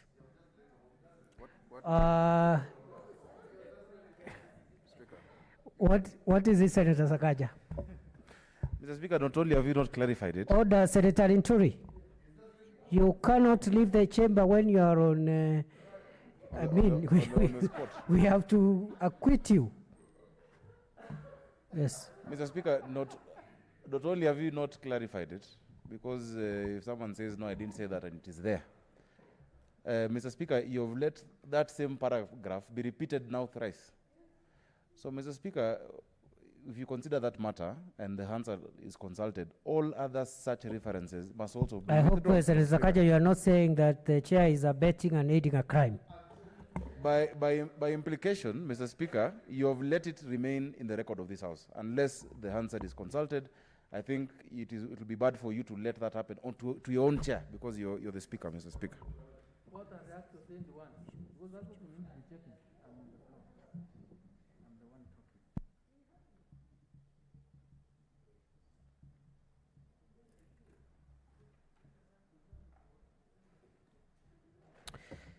Let's make progress. We are going to confirm from the Hansard, and I'll make further directions after confirming from the Hansard. Next, Senator Haniri. Thank you, Mr. Speaker. On commenting on the ruling of the Speaker, let me begin by congratulating Senator Pogisho on his elevation, because in a sense the ruling was making him the leader of the majority side. So I want to congratulate him with the rest of the team that he was elected with, and wish him well. Mr. Speaker, I know him. We've worked together. He was once my minister in the Ministry of Information and Communication. I was his deputy, and we worked very well, and I know his capabilities. So I know that he is equal to the new task that has been bestowed onto him. Mr. Speaker, I wasn't in when the Speaker made the communication on the ruling, but I listened to him on television. And I agree with you fully, Mr. Speaker, that it was both communication and a ruling, because he stated that he had received communication from the majority party. And Mr. Speaker, he went further to say that he was satisfied that the due process was followed. Who are we to doubt him? He said that the members who attended the PG were well convened, and that there were 20 in number, which was the requisite number. Mr. Speaker, we cannot question that. We want to believe that our Speaker is a man of honor, and that he was telling us the truth. And this is what he received from the ruling party. Therefore, Mr. Speaker, I just want to ask my brother, Senator Murkomen, the Senator for Elgeyo Marakwet, and my good friend and age mate, the Senator for Nakuru, Senator Kihiga Kimani, Susan Kihika. Must you disclose? Must you disclose those other details? I must it, Mr. Speaker, but nothing stops me from maybe with consent. Yes. We have a mutual consent. Okay, Mr. okay, all right, Speaker. okay. We have a mutual consent. Very well. You are accused of making the matter worse. She's here. She can confirm. In fact, she is nodding shyly. Yes. So she's not complaining. Yeah, Mr. Speaker, the truth of the matter is that these two honorable members served very well, diligently. We all know that. We all know their capabilities. And it's clear in my mind that their sacking is not that they were incapable. It is because of other considerations, which I may not know because I don't belong to that coalition. So I just want to encourage them to accept this. Senator Orengo told us here once that governments and revolutions eat their own. Mr. Speaker, I was a victim. I was eaten by my own at one point, so I understand what it is. How come you are here? you are eaten. Mr. Speaker, just for the record, in 2002, we went all out to support President Kibaki to become the president. I sacrificed, Mr. Speaker. I was sacked by the KANU regime for supporting Kibaki. Yes, thank you, Senator Mutula Order, Senator Mutula Kilonzo Jr. This is not the place to market your legal firm. Why are you Mr. telling us who your Speaker, clients are? Would you like Senator Vanisi to be informed sure. by Senator Yako? Sure. Senator Yako. Thank you, Mr. Speaker. Senator George Haniri and I enjoy a history together. We were in the same primary school, and we were also victims of the same eating. But fortunately, like Jesus Christ, we have resurrected, and here we are. So I wanted to add that to the anecdote of Senator Haniri and give Senator Murkomen hope you will resurrect someday, my brother. Thank you. Thank you, Mr. So Speaker. the information is that, okay, all right. That's Yes, very Senator useful Haniri. information, Mr. Speaker. So I was just narrating that we supported that regime to come to power in 2002, and in 2005, we were sacked by the same regime just because we differed in principle. We didn't support the constitution that was being pushed onto Kenyans at that particular time. So I want to tell you, Senator Murkomen and Senator Kihiga, your future is bright. Musife Moyo, your future is bright, just soldier on, but accept you cannot fight systems. You cannot. There's only one individual that I know who has done that over years and he has survived. Please don't walk that path. Thank you. Order, Senator Kaniri. Order. Senator Kaniri, you have spoken so well, except the last sentence. What do we have to do with systems here? What are systems to do with what you are discussing here? Mr. Speaker, is the party system. The same system, the party system, the system that fired them. You can't fight that, Mr. Speaker. What is it, Senator Murkomen? Mr. Speaker, I want to thank Senator George Kaniri, my friend, Sir George, as we call each other, for the kind words of encouragement. Mr. Speaker, he was doing so well until, Mr. Speaker, he contradicted himself. That, Mr. Speaker, he resurrected, and we were going to resurrect, and maybe the third day like Jesus Christ. But, Mr. Speaker, is he in order to then contradict himself by saying you cannot fight anything? And yet, Mr. Speaker, he says it's a testimony that despite all what he went through, he's still in this house, Mr. Speaker, and he resurrected. In other words, he fought systems and survived. Senator Yako. Thank you, Mr. Speaker. Mr. Speaker, I want to just make very brief remarks. First, I want to say that some of these things should not be taken personally. I know it hurts when positions change. I have personally been in that kind of situation where you work tirelessly and support a political party, and then somewhere down the road, you differ in principles and you have to part ways. When we were parting ways with my then majority party, National Rainbow Coalition, it was a very painful way of parting ways. I want to tell my colleagues and friends who are countenancing this situation to know that it always happens. You have to disagree in principle, and when you disagree in principle, you yield to your party to continue advancing the agenda, nationally. Like, for instance, if this fight or this difficulty was to go on in perpetuity, I think the great suffering that Kenyans would bear, because the ruling party would be dysfunctional.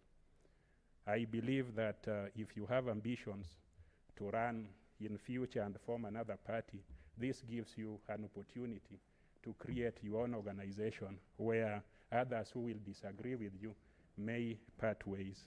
We went on to form another party called the ODM, and we are back here courtesy of another party, and the rest is history.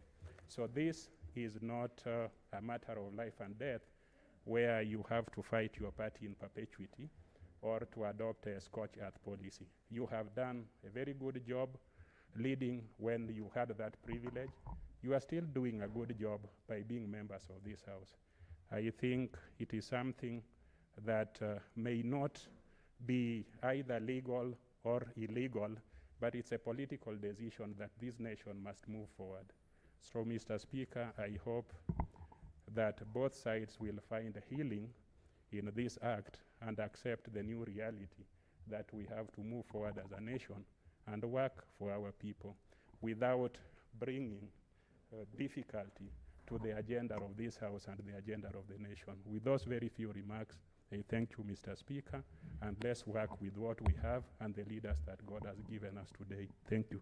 Okay, on this side, I think the majority side should actually have more. Yes. We should have more patience on the majority side, because that's where the turmoil is taking place. Senator Kihika. Senator Kihika, would you like to speak now? Okay. Oh, thank you, Mr. Speaker. I also rise to make just a few comments on what has taken place earlier today. And without obviously being cognizant of how you have ruled and knowing that I cannot and I'm not attacking what has been communicated, it's also important that I just ask, or I just pause, or I just state a few facts for the record, because it's important, and it is a house of record after all. I would hope that in the future we would see more of really due process in these sorts of things. It's happened before on the other side of the aisle. But in that scenario, and the reason I bring it up is because the others have mentioned it before, so it's important that I also just make a note of it, or just state it, that when the previous leader of minority, Senator Wetangula, was initially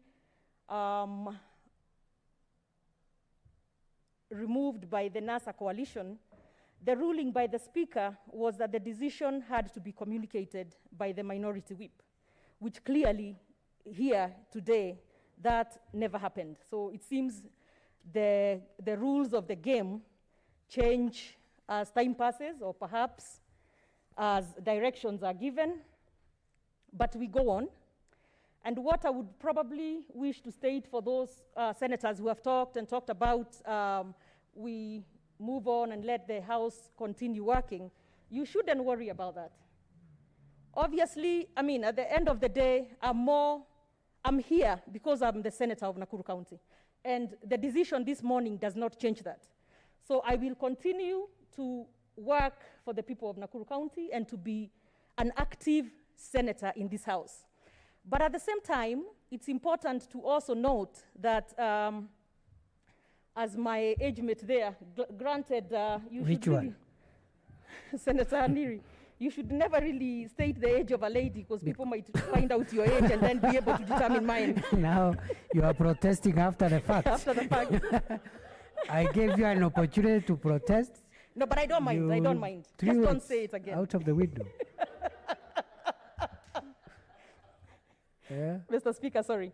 So anyway, as Senator Haniri and Senator Ochilo have stated here, it happens. I mean, it's politics. At the end of the day, we know, and it's clear, and it's obvious. When you have a list here that includes an independent senator in the House, it is a travesty of justice. But at the same time, we are just going to sit here and pretend and continue that it's business as usual. And we shall continue doing that.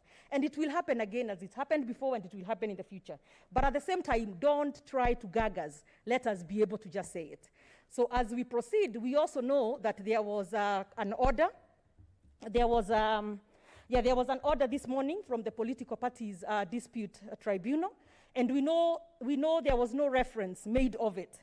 So as we continue to just bend the law, continue with the fraud, and continue with everything, then perhaps we should not continue sitting here and pretending that as a parliament we are independent, because we are not.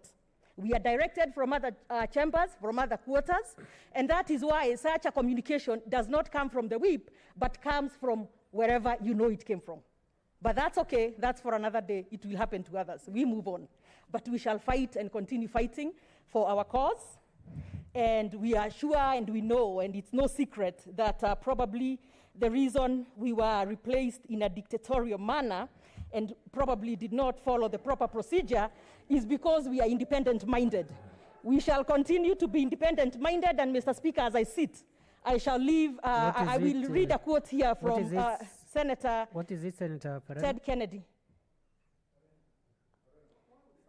Why does Senator, anyway, calm down. It's on a point of order. What is it? What is out of order? Mr. Speaker, is it in order for the senator for Nakuru to start telling this House how they were replaced in a dictatorial manner when all this House, or all the communication did was to communicate it was not, she has not, let me cut you short. She has not said that they were removed by the House in a dictatorial manner. He's talking about their removal elsewhere, which is our opinion, because when I sit here, I protect the House. So she has not broken any standing order. Proceed, Senator Kihika. You are quoting George F. Kennedy. Ted Kennedy, yes. Allow me to continue, because the sensitivity on the other side of the aisle is a bit concerning this morning. But grow some thick skin. We shall be here, and we shall continue moving. They are too sensitive. They keep rising. Please inform. It's what Senator Wetangula says, mourning more than the bereaved.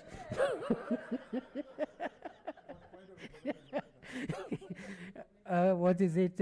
Would you like to be informed by Senator Murkomen? Absolutely. He has a wealth of knowledge that I would benefit from. Just say yes or no, Senator. Senator Murkomen. Mr. Speaker, I'd like to inform Senator Kihika and consequently the House that the communication from our party, which is now public because it came to Parliament, Mr. Speaker, even as she says that decision was done elsewhere, it's important for the House to know that our Speaker communicated 20 senators are allegedly participated in the signing of that Oster document, and of the 20, Mr. Speaker, 1 is an independent, meaning, Mr. Speaker, when the Speaker retires to give his ruling, because we said we do not want to criticize the Speaker here. The Speaker said he's going to give a longer ruling in keeping with the standing orders, the way he did last time in the situation of Orengo and Wetangula. Mr. Speaker, it will be useful for the House to know in what circumstances does an independent be part and parcel of a signing of an roster of members of political party. So that, Mr. Speaker, that ruling should capture that issue in line with Standing Order 19. Because, Mr. Speaker, if, Mr. Speaker, there were only 19 senators who signed, you will understand, Mr. Speaker, that assuming even the coalition agreement between Jubilee and KANU is valid, Mr. Speaker, we would then be 38 members on the majority side who are of three political parties, Jubilee, PDR, and KANU. Meaning to oster anybody, Mr. Speaker, you must get 20 signatures. But 20 signatures of members of the coalition. Mr. Speaker, I will really be very interested in your office can give clarification and the circumstance where an independent becomes a member of a political party. And Mr. Speaker, the last thing I inform Senator Kihika is that, Mr. Speaker, in that ruling of the Speaker, I will be more interested to know in what circumstances, Mr. Speaker, is the Speaker's House bound by court orders and orders of tribunal in matters, Mr. Speaker, that had been ruled, not about the procedure of the House, not about debate in the House, not about how Parliament works, but, Mr. Speaker, a process injuncted outside there, Speaker communicated, and I was there, Mr. Speaker, I want to go on record, when Senator Kihika served the Speaker, Mr. Speaker, with a forwarding letter and that communication from tribunal.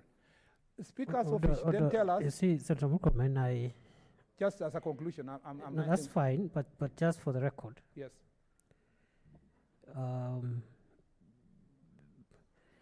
First and foremost, from where I sit, the ruling has been made. What the Speaker said is that he will give reasons, yes, which is allowed. The decision is made, but the detailed reasons later. Correct. So that should be very clear. And secondly, I don't know, that issue of service, you may want to... No, it's not service in the technical sense of law. Because you can't serve the Speaker, you serve the clerk. That's I'm saying, Mr. Speaker. Yeah, and you know service is a difficult area because it's Mr. service Speaker.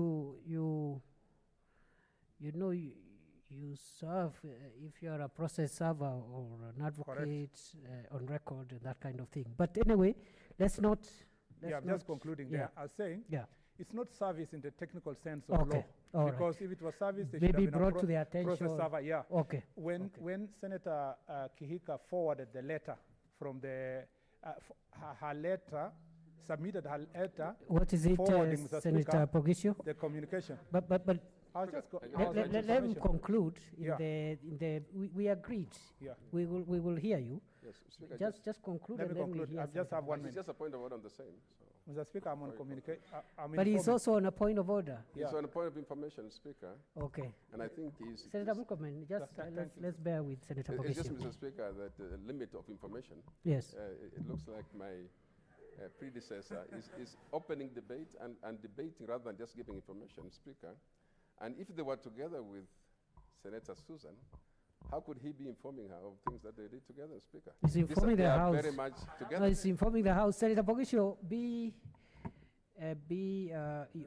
said at the beginning that we have to handle this in a manner that helps us move forward, and it's unnecessary. The point is unnecessary. Because I'm concluding, Mr. Speaker, if you give me 10 seconds. You know, Senator Pogisio, you should understand for Senator Murkomen to vacate that seat. The least we can do is to give him a hearing. So you can't complain he's taking too long. In fact, if he talked longest and you didn't talk, and that's what I did with Senator Kangata. If Senator Susan talked longest and Senator Kangata didn't talk, I would rather live with that than the other way around. So, Mr. Speaker, let me just conclude. In that information, Mr. Speaker, we would be just interested in knowing, because I was saying a letter which was forwarded, forwarding the tribunal's decision on, Mr. Speaker, the participation of the KANU, 3 members of KANU as part of their coalition. So when the Speaker gives this ruling, we would be interested also House, Mr. Speaker. Reasons gives this ruling, yes. Reasoned ruling, because that's what he said, Mr. Speaker, the detailed ruling. Once he gives that detailed ruling, Mr. Speaker, we'll be interested to know at what instance does a Speaker obey those kinds of orders, Mr. Speaker, and in what instance does a Speaker reject? Lastly, in the communication of Wetangula Orengo, or Orengo Wetangula, as the case may be, the Speaker rejected, Mr. Speaker, communication that came from NASA coalition that was signed by someone else other than the whip, Mr. Speaker, or the majority leader. And in that regard, Mr. Speaker, the Speaker was so firm that he had the minority side had to go again for a meeting and come within the standing order. So, Mr. Speaker, we'll be happy to see that. We are Democrats. We are here, Mr. Speaker, as I've said before. You are my student. The Lord blessed us to come here. You never know, tomorrow I might be somewhere else with you. Thank you, Mr. Speaker. Order, Senator Nyamunga. You know what he means. I'm sure you know what he means. He's on record many times, so...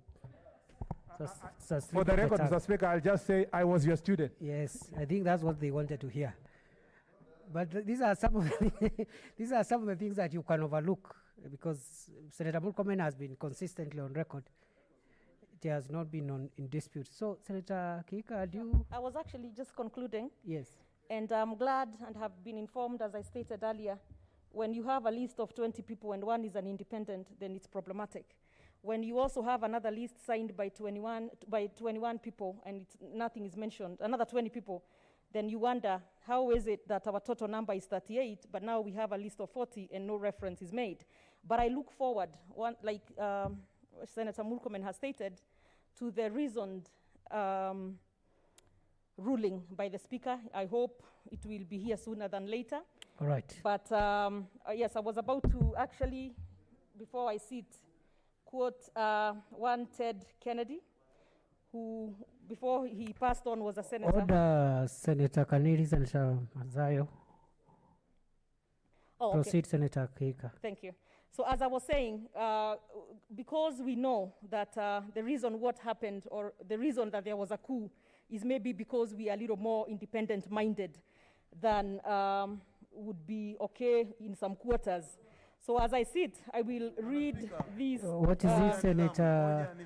You have really interrupted Senator Kihika. I don't know what's with these people. Surely. What is? Surely.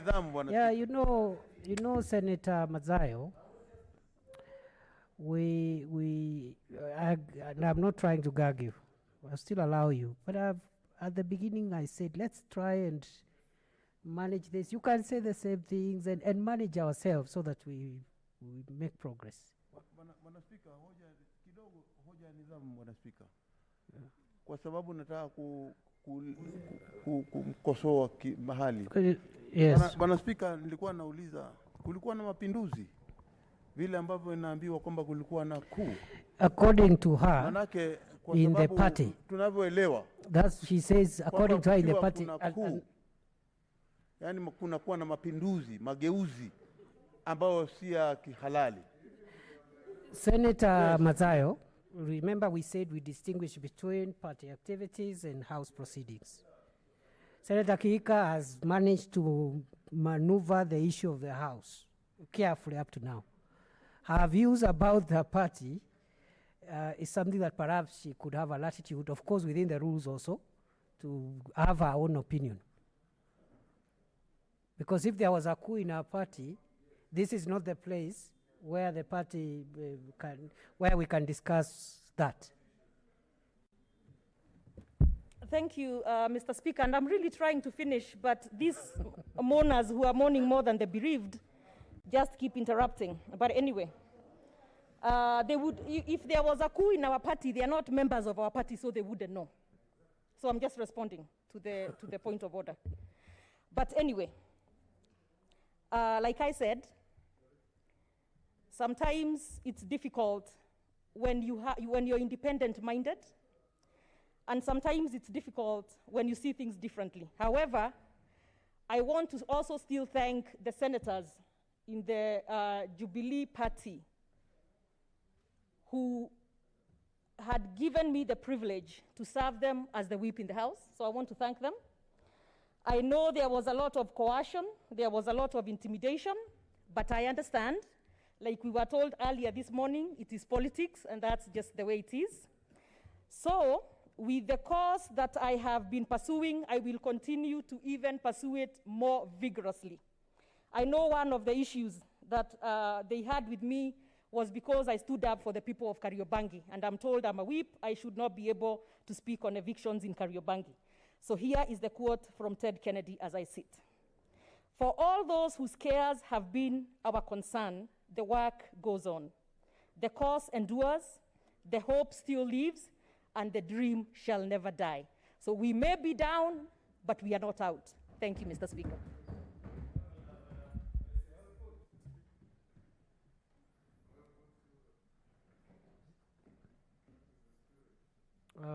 Senator Marala. Thank you, Mr. Speaker. Mr. Speaker, a sage once said that those who live Mr. Speaker, there are problems. Order. Proceed, Senator. Mr. Speaker, it depends with the pronunciation. We have different pronunciations. As Saj once said, Proceed, Senator Malala. Those who live in glass houses should not throw stones. Mr. Speaker,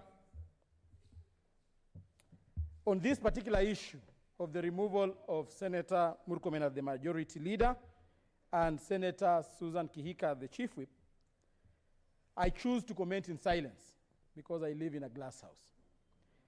I would want to encourage them.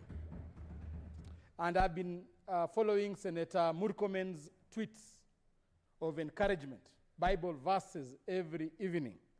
Today, I will want to encourage him to read 1 Corinthians 15:58, which says, therefore, my dear brothers and sisters, stand firm, let nothing move you. Always give yourselves fully to the work of the Lord, because you know that your labor in the Lord is not in vain. So I would like to encourage my brothers, because we are young leaders. Today it is you.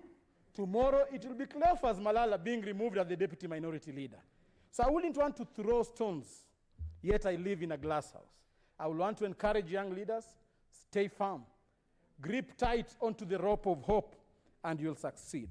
Second, I would also like to congratulate the leader of majority, Honorable Samuel Pogisho, upon his appointment as the leader of majority, and also congratulate the president for considering having a pact with the KANU party, Mr. Speaker.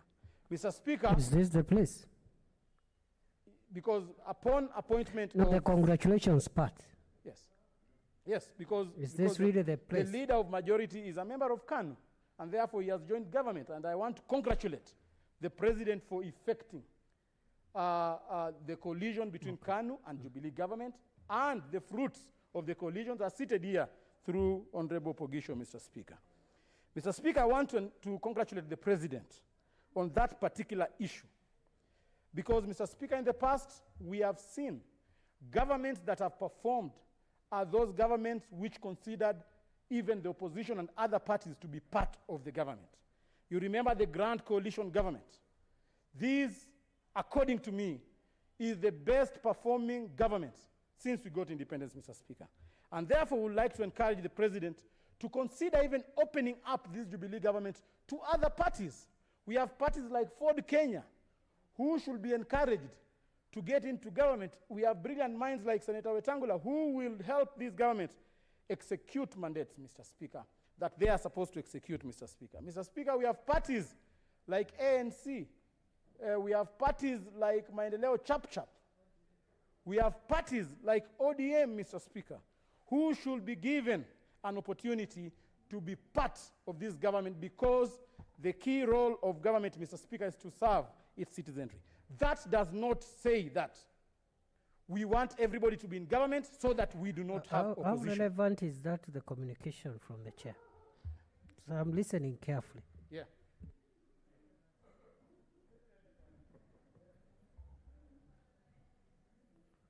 Is that all? Maybe, yeah. Yeah. Just. You interrupted me, Mr. Speaker. I didn't interrupt you. I stopped you from drifting away. I was concluding on that matter, Mr. Speaker. Yes. What is it, Senator Sakaja? Mr. Speaker, I just want to seek direction, because it's now past 4:30. Till what time? Because of the other maybe items. 1, 2. I'm actually paper. finishing. I just want maybe one more, and Senator Kangata, and then we'll close. And a point of order, Mr. Speaker. Time is up. Point of order. Time is up. What is it, Senator Okchilo Ayako? Mr. Speaker, you have said a time without end that this is a house of record. Is it in order for Senator Malala to say you interrupted him? I'm yet to. The Speaker It's out does of not order. interrupt anybody. It's out of order, but I corrected him. I hope he realized. I didn't interrupt you. I called you to order and prevented you from drifting away. Summarize and finish. So as I summarize, I would just want to correct this notion that when a party like KANU joins government, that does not mean that they relinquish their oversight mandate, Mr. Speaker. Mr. Speaker, the Constitution is very clear that we have separation of powers between different arms of government.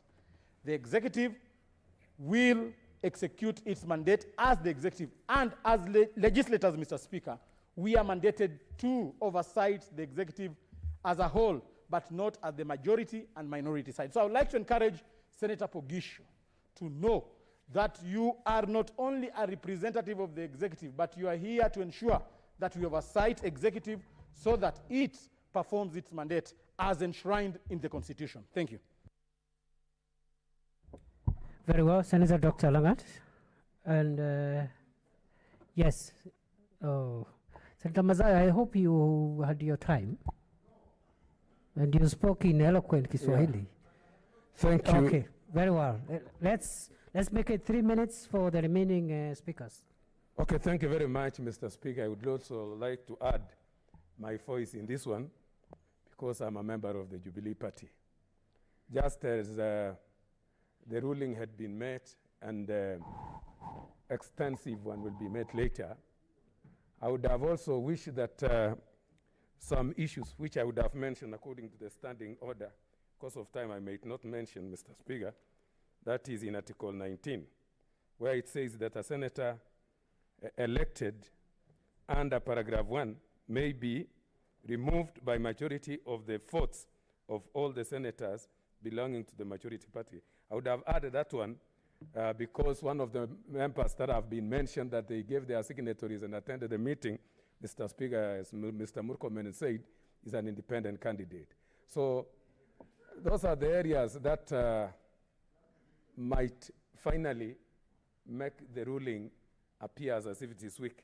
Even the society is watching us, Mr. Speaker. We are seeing through social media the same things being mentioned. And I would like to encourage this particular House through your position, Mr. Speaker, that before any ruling is done, extensive and exhaustive research on the same matters is done. Otherwise, I want to say for Senator Kihiga and Murkomen, the life has not come to an end. We've received encouragement from other senators on the same, and I want to say all things happen for the good anyway. I want to tell, I was really surprised also by a fellow senator from West Bokot. He has really taken position so hurriedly, and I want to say that you have really done according to Matthew chapter 11, verses 12, that since the time of John the Baptist up to now, the kingdom of God has suffered fall, and the fall and taken it by force. And I'm somehow imagining that you are almost taking it by force, and I just want to say, Mr. Speaker, that before you adjust us fully, let us wait for the rulings from other sides. What is it, Senator Pogisho? You've been accused of taking the position How by much violence. magnanimity is required in the House? Yes. For the senator from Bomet to purport that I have taken by force or using his quote from the Bible. Mr. Speaker, can the senator use the Bible properly?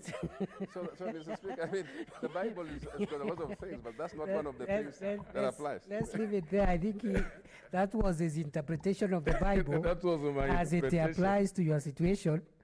But let's just leave it there.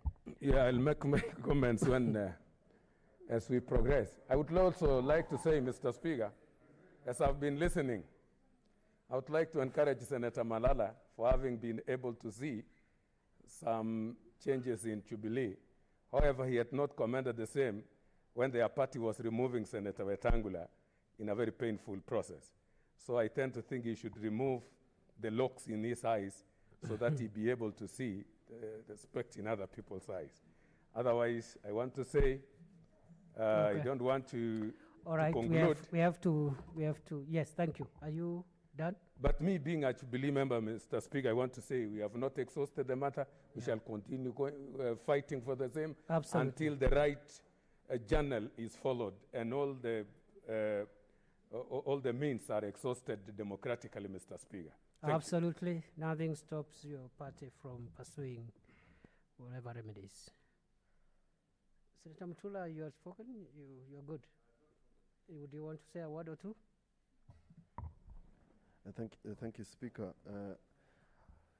Senator Malala has spoken. First, I want to say that Senator Fogisio served as minister under ODM Kenya then, and I personally detest the word minority because I don't think anybody should be referred to as minority.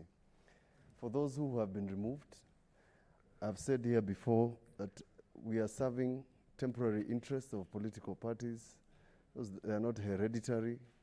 They can be taken away any time. For the members who have extended an olive branch to the new leadership, we still have to survive. Counties are counting on us to continue doing their business. But, Mr. Speaker, it's important we say, as we were debating the political parties amendment bill here, and you're the one who moved, I remember, Speaker, whether you're the one who moved the amendment, we had some issues. I personally had an issue about the amendment, which caused the breaking away of so many political parties, and I had a proposal for amendment. You stood on a point of order and you told me to amend later. But you can see I had a point there that the amendments were done in a hurry. When we were debating the election laws amendment bill, you were here as majority leader. We spent a lot of time here. I tried to filibuster until midnight. I was told so many things. Mr. Speaker, while we do our things here as leaders, let's remember that one time you can be here, one time you can be the other side. And therefore, I think that humility should count for something. I'm asking Senator Fogisio and your new team, let's be humble. If they want to take away your seat, be humble and say, provided they don't take away the seat you are elected for, then I don't think that we should have any other feelings about these particular seats that were offered by political parties. We should be magnanimous if they are there. If they are not there, life moves on. The sun will still set. Said some very famous guy, who I can't remember now. Thank you. Very well. Senator Mazayo. I'll move this to Senator Were. You also wanted to say something? Please, let's be brief. Let's be brief. Asante, Bwana Speaker.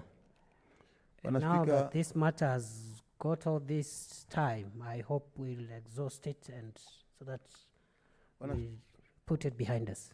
Bwana Speaker, kwanza nataka kumpatia kongole ndugu yangu Sami, Senator Sami, kwa sababu ya kuchaguliwa kama kiongozi walio wengi. La pili ni kwamba wahenga walisema maji yakimwagika hayazoleki.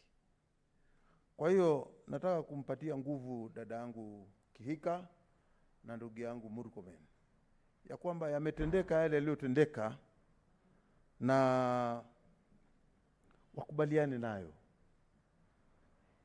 sio kuhanya-hanya pale na pale. La pili ni kwamba wao ni maseneta, mmoja ni wa Elgeyo Marakwet, mwingine ni wa Nakuru. Wafanye kazi na juhudi zao zitawaleta tena na kuonekana na wale waliowapigia kura kama maseneta watenda kazi. Bwana Spika, tuna msomi mmoja aliyeishi miaka mingi iliyokwisha, lakini sasa alifariki na mambo ya Mwenyezi Mungu. Alikuwa anaitwa Micheveli. Alisema ya kwamba usijifanye mwerevu kuliko bosi wako.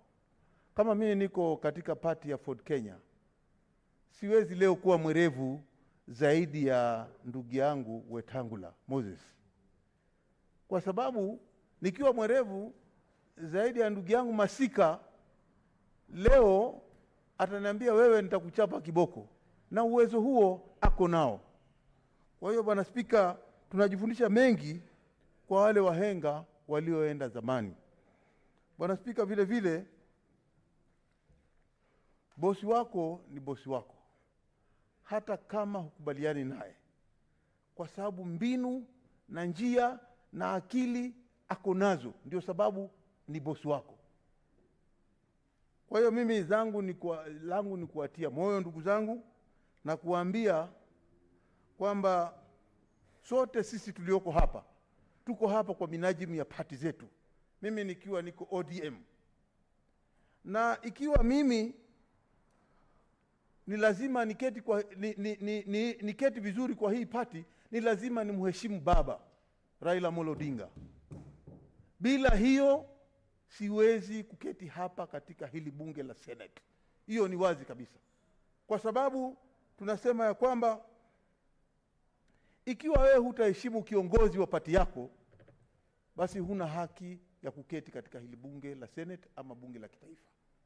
Kwa sababu bila kupewa ruksa, inakuwa haiwezekani wewe kuchukua tikiti na kuja hapa. Sote tuko hapa kwa sababu ya minajili ya tikiti za pati zetu. Na kama imefika wakati kwamba wakati wa siasa umeisha, pati yako imekukataa, imesema usichukue kitu kama hichi, ni jambo la aibu, na tunaliona kwa mara ya kwanza tokeo huru. You seem to be giving civic education on political party discipline. It has nothing to do with the communication of the speaker, for which are allowed observations. Kama Bwana Speaker, if you want to educate the public how to be loyal to their parties, you know there is an organization called Center for Multi-Party Democracy that helps parties. Asante Bwana Speaker. Langu mimi ni kuatia moyo na kuambia yaliyotendeka yametendeka, maji yamemwagika, hayazuleki, na tukubaliane tuendelee. Asante Bwana Speaker. Thank you. In fact, the CMD is chaired by your colleague Abshiro Alake. You can have programs when the Senate is not sitting. But thank you, Senator Matsayo. I like your eloquence in Swahili and very wise words. Senator Were, quickly. The last two will be Senator Kangata and Senator Pogisho. What is it? Is that Senator Mr. Kajwang? Speaker, for avoidance of doubt, I wanted to make you aware that I'm present and I've been raising my hand so that you. Sorry, yeah, I've just said, but you know, initially I was seeing the roof of your head. Now, yes, Senator Kajwang, yes. Senator Were, I'm going round like this. The last two will be Senator Kangata and Senator Pogisho. Okay, thank you, Mr. Speaker, for permission to comment on the communication from the Speaker earlier made. I would first like to begin by congratulating Senator Pogisho Samuel of Kanu and Senator Farhia Ali for coming into leadership. Having said that, Mr. Speaker, it's always good to remember something called process, and as a House, we should not forget that we are here because of something called process. So as the Speaker looks at his detailed ruling, let him factor in the issue of process so that we are setting a good precedent for not just this Senate, but for future engagements, not just in this House, but in this country. Having said that, Mr. Speaker, I also want to encourage my colleagues, Senator Kihika and Senator Murkomen, that it is not the end of the world. I have been there myself, and I think I'm stronger now than I was before. So yes, I'd like to encourage them that all is not lost. Thank you, Mr. Speaker. Very well, Senator Were. Senator Rose Nyamunga.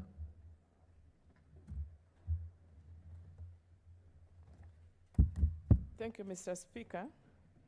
I also rise just to make a comment on the issue that we have at hand discussing since in the morning sitting. Mr. Speaker, I think that Senate is a house of honor, and Senate should be seen as a moderating house. And also it is important how we take issues, because some of these issues— Senator Sakaja, approach the chair. Some of these issues, in my view, Mr. Speaker, they are not permanent.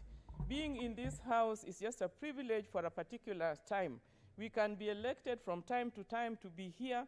We can be nominated like some of us are. And really the agenda that we should have is always to deliver on the mandate that is given to us. So some of the seats and leadership positions that are given to members from time to time, it's just an additional to the actual mandate. So, Mr. Speaker, I think some of us have been in the opposition for a very long time. And because of that, we have learned a lot of things. We have learned to let go and let go. We have learned to live, to fight another day.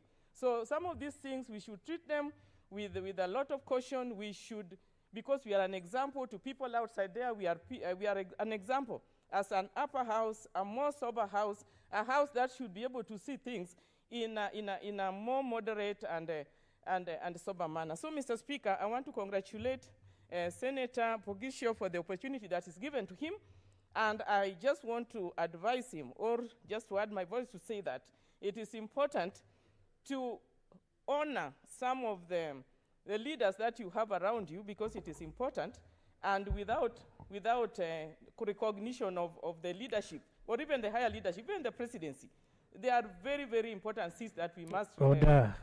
Senator, I restrict stand yourself. guided, Mr. Speaker. I stand guided, Mr. As you have Speaker, seen, but I have let really me tried to make sure that we stay away from extraneous issues. It's good for us. Mr. Speaker, we are given this house, it is a house of honor, and how we conduct ourselves should also be of honor. I want to congratulate Mr. Pukisho and the rest of the leaders, and just to let everybody know here, that is not a matter of life and death, and this opportunity comes and goes, even whatever level, it comes and goes, and it should not be like a must that you have to be there, and if it is not you, it cannot be somebody else. That's not acceptable, Mr. Speaker. I thank you. Very well. I think I'm now done on this side. Any other person from the minority side? Senator Yako, had you spoken? No. Yes, except I didn't congratulate Senator Pogisho and Senator Kanata. All right, okay. I congratulate them, and I'm sorry for not having done so. Let's continue in the same spirit. All right, Senator Kajwang. Thank you, Mr. Speaker, and for avoidance of doubt, I still subscribe to the minority side. It's just the seating arrangement that placed me on this side. Yeah, these are interesting times, because I first saw Senator Kangata at that corner. Now it's Senator Kajwang on the other corner. No, Thank you for the clarification. Thank you, Mr. Speaker. Mine is very brief because earlier on, Senator Linturi said that the remarks you are making are for posterity. It is not to challenge. It is not to color the ruling of the Speaker, which has been done in finality, having considered all the factors that were presented to him. I wish to congratulate Senator Pogisho for the responsibility that he has been granted. We share some common stories about Uganda, stories which might be unparliamentary if I was to talk about them at this point. But I want to encourage Senator Pogisho that you are leading a team that is divided, and your first mandate is to unite your team, so that at the end of the day, that team, the strength of its unity, combined with the minority side, can result in a stronger Senate that can continue to draw respect from the public the way it has done since its formation in the 2010 Constitution. Mr. Speaker, also allow me to congratulate Senator Murkomen. Many people have taken it for granted that Senator Murkomen, where he reached, having been a leader of majority in this House, that it was a mean feat.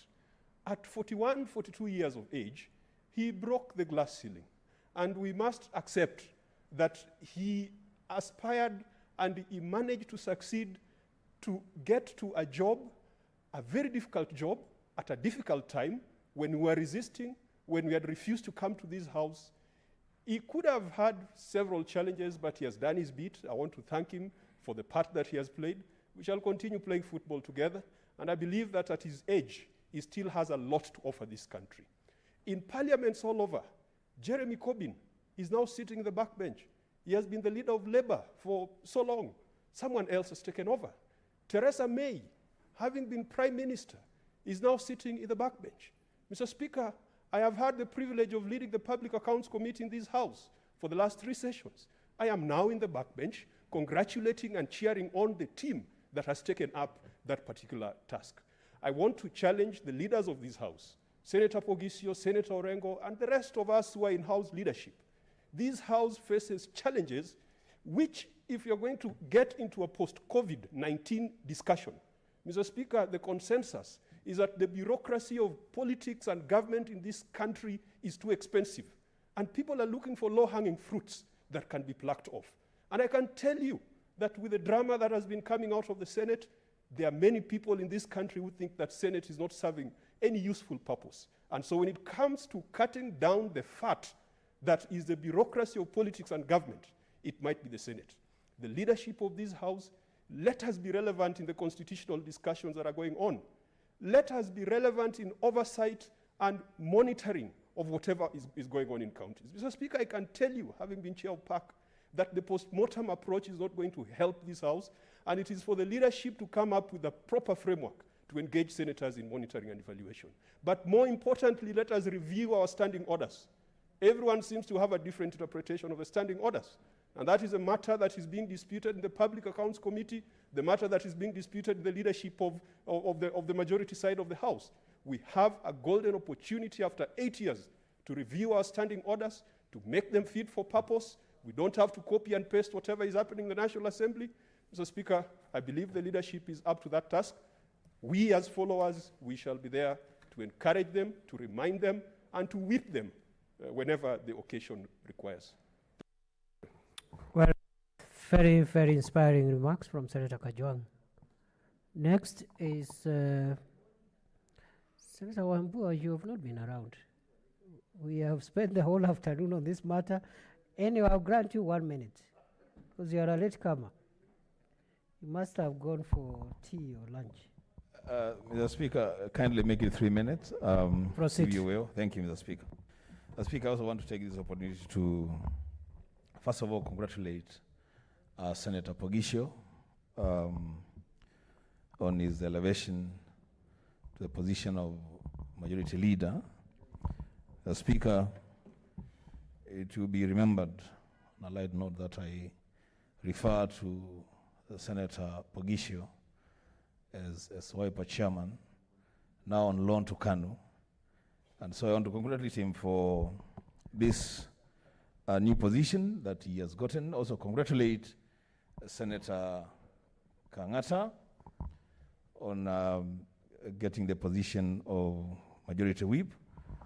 Mr. Speaker, I want to say two things. One, that at the end of the day, we are the Senate of the Republic of Kenya.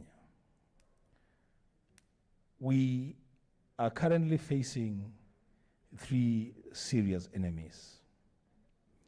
We have COVID-19, we have floods, we have locusts. The Speaker, these enemies do not know the differences that we have politically.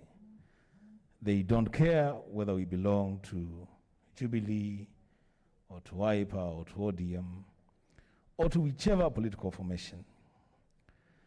The first challenge, and it's a serious challenge to the new leadership, majority leadership, is to try as much as possible to put this House back to order. So, Mr. Speaker, together we confront these 3 enemies, all of which affect our counties, affect the people that we represent in this Senate. Mr. Speaker, I want to also say that for the what team... is it, Senator Mazayo? Mr. Speaker, if you notice that Senator Petronina is not wearing a mask properly, her nose is open, and secondly, the deputy leader of minority, my young brother, Senator Malala, is sitting on a place which is not marked, that you can sit.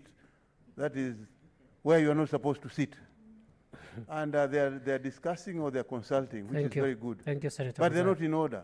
Are they in order to sit like that? They are not. Thank you. They are not in order, Senator Malala.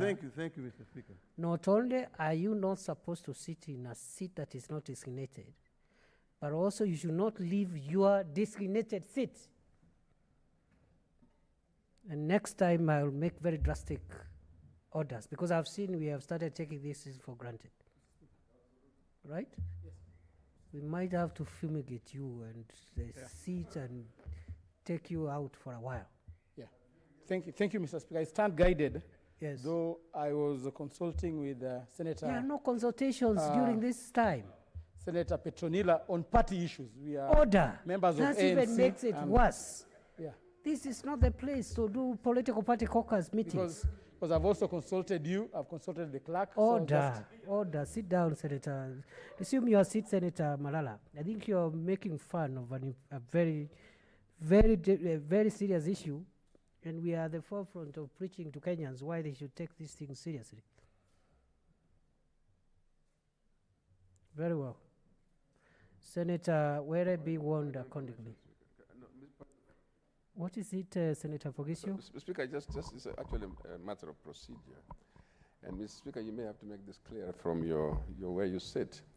When people refer to the person in the chair as you, or you did this and that, and there must be a separation of who the senator for Tharaka Nithi is, and when they're in the chair, and who they are in the chair. So, Mr. Speaker, may you make that clear?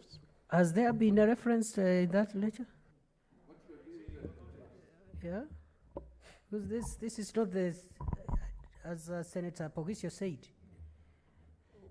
When you saw the list, resume your seat, Senator Malala. When you see the list of senators attending today's sitting, did you see the senator for Tharaka Nithi?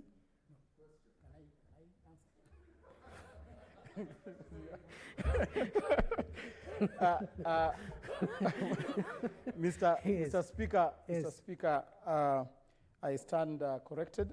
I will continuously address you as the chair. Absolutely. But Mr. Speaker, I also want, for purposes of clarity, Mr. Speaker, to advise this House in this season of COVID-19, how then, as a leader, would I consult the membership of my coalition? Order, Mr. Senator Speaker, Malala. it's very important because there are certain matters which are emerging on the floor of the House, and I need consultation with the members. Order, Senator Malala. Order.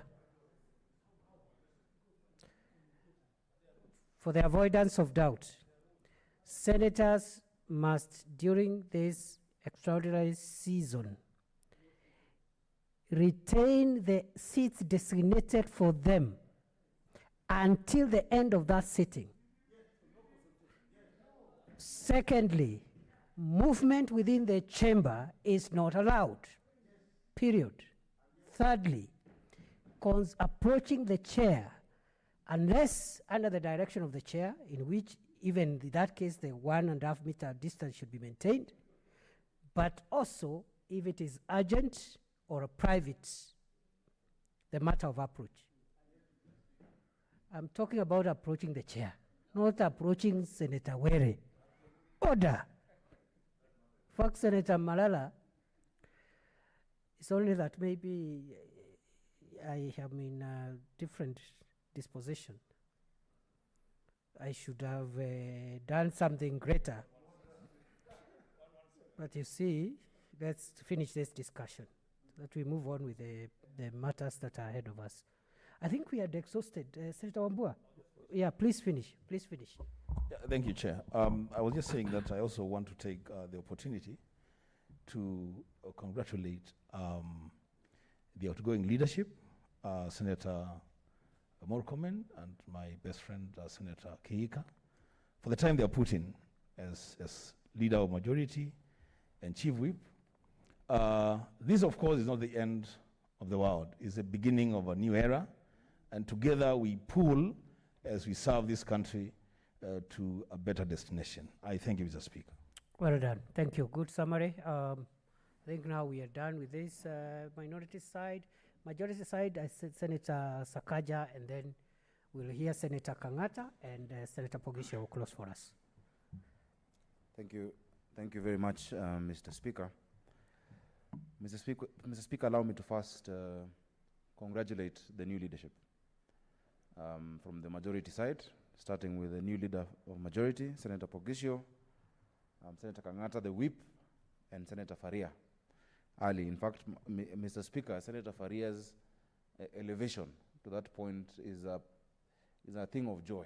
Number one, we have in the leadership now have minorities represented, and number two, as a first-time senator, the appointment even came to a surprise when we elected her yesterday.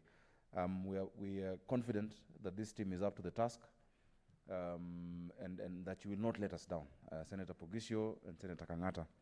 Mr. Speaker, allow me also to really thank Senator Kipchumba Murkomen, the former leader of majority, and Senator Kihika for the leadership that they've shown us as the majority side. Mr. Speaker, they've been diligent. They have played their role very well, for most part. Mr. Speaker, even where we might have disagreed many times on issues, I think as a chairman of a committee, I must thank them because they had confidence in me to perform certain duties and others not to perform. But it is the leadership journey that they have to go through. Senator Murkomen has distinguished himself as a very vocal champion for devolution and for this House, Mr. Speaker. Senator Kihika also has distinguished herself as a very thorough whip. And I'd like to encourage the incoming leadership that don't think it is business as usual. You also need to distinguish yourselves and cut a niche for yourself. You need to up. Order. Order, Senator Junior. You need to up the tempo and also still oversight government. You know, Mr. Speaker, I need to make it clear that whatever happened, of course, it was a decision by members of Jubilee, and I was in that meeting. And indeed, we were 20. I've seen many questions being asked about the numbers. We were 20. It was a decision made. Everybody was invited for the meeting. In fact, Mr. Speaker, you know, I started my political career at 19, you know, at the University of Nairobi. And at the same time, during President Kibaki's campaign. I'm very young in this House, but in my few years in politics, since the time I was 19 to the date that I'm 35, I have never imagined, Mr. Speaker, today if Kalonzo Musyoka, His Excellency, calls me, I will go and listen. If ANC leader calls me, out of respect and humility, it is unconscionable for anyone to be invited by the President of the Republic and not attend. Order, Senator Sakaja. I have said that, Mr. Speaker. I will leave it at that. I will not go into those details. But, Mr. Speaker, something I must impress upon members of the majority side. When we say oversight, Mr. Speaker, I have been a chairman of a party.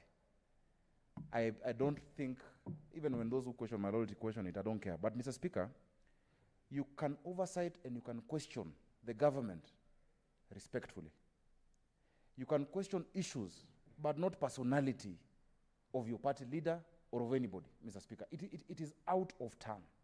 Mr. Speaker, I want to encourage Senator Pogisho not to give people the thinking now that there will be no oversight from the Senate. We must oversight government, and we must stand on our conscience. Mr. Speaker, I am on record. I have voted against a report in this House where I was the only Jubilee senator who voted against it because I felt out of my conscience that report, Mr. Speaker, actually I voted for it. Everybody tried to fail it from CPIC. But I felt out of my conscience it would not be right for me to go with the majority side. That is allowed. You're elected and you have a conscience. I have 2.3 million voters. Senator Pogisho, you have voters. And we have a future in this country. But Mr. Speaker, let us be able, and we convince the executive, and they need to know that oversight by the Senate will be done by both the majority and the minority side. Supporting government does not mean keeping quiet when something is not going well. We shall say the truth, but in a respectful way, in a humble way, and, Mr. Speaker, in a way that is forthright. That must continue. So, Mr. Speaker, I know our colleagues are, they want to go to court and they're doing all those things. It is within their rights. But, Mr. Speaker, I'm reminded of a phrase by Suetonius to Julius Caesar in the 10th of January, 49 BC, when Julius Caesar he had gone against the Senate, and he led his army across the river Rubicon, where, of course, they come out, they say, crossing the Rubicon. But, Mr. Speaker, it reached a point, and Julius said, Alea iacta est. The die is cast. These positions are not owned by us, Mr. Speaker. Mr. Speaker, it is even not about the legality or illegality. It is just about how you relate within your party. So you can go around, but if you've lost the faith of your party leader and you're not in such terms, Mr. Speaker, let us continue work as a Senate. I want to encourage Susan Kihika and Murkomen. Their futures are bright. Senator Murkomen has reached a high place politically by being leader of majority, a seat that in this House has only been held by you before, Mr. Speaker. It's a high position. He needs to redefine himself or to configure himself in a way that you do not burn bridges at this age, Mr. Speaker. It is not wise for us, even at this, the president is the president, the deputy is the deputy. Today, if the deputy president calls me, I will go quickly, Mr. Speaker. In fact, the Swahili say, mtu akatai muito unakata uitwalo, in quotes, Mr. Speaker. Let them, ukatai mwito, unakataa uitiwalo. They have understood, Senator. They have understood, you know, Mr. Speaker. Yes. My Swahili is Nairobi Swahili. Yes. But, Mr. Speaker, it might be exciting right now to make noise, to sound radical, to insult, you know, to use terrible terms against the state or against the president, but we have a long journey. The politics, Mr. Speaker, of the future is not that kind of politics. So I'd just like to urge them, please, there is no need to burn bridges. We want to work together. We will continue working together, Mr. Speaker. In those many remarks, I hope the leader of majority has heard. Senator Mutula asked, or else. Yes, if they fail as well, wembe ni ule ule. We will go on. Thank you, Mr. Speaker. Very well. Finally, let's hear from the two. Senator Kangata. Yeah, thank you, Mr. Speaker, for affording this opportunity to make my observation on this issue.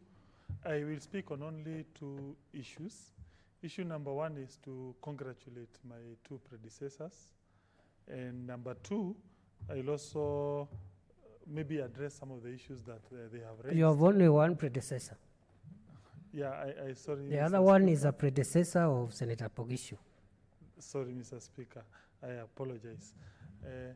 Now, on the second issue, we respond to some of the issues that my colleagues have raised. So I start with the first issue concerning the service that has been rendered by my two colleagues. My sister, Kehika Susan, Senator for Nakuru, has served this house very well. She is very well educated. She has always been in the house pushing the agenda. I have also deputized her for the last 3 or so years, and I can vouch that she has a very good future politically, and also she's very competent. I have learned a lot the way she has been carrying herself in this house. I will endeavor to do my best to see whether I can be able to match her. I am not so sure because her shoes are quite big, but I want to congratulate her. Let me also congratulate my former classmate, that is my brother Murkomen. He has been a very good majority leader in this house. It is true, he achieved that position by sheer hard work, and therefore I will say that I have no doubt he will continue serving this house in any other position that he may get. Let me now go to the second issue. Some issues have been raised by previous speakers. Issue number one, Mr. Speaker, sir, is the issue concerning a purported court order. About? That court order is said to have been served on the office of the Speaker, purportedly injuncting the so-called coalition between KANU and Jubilee Party.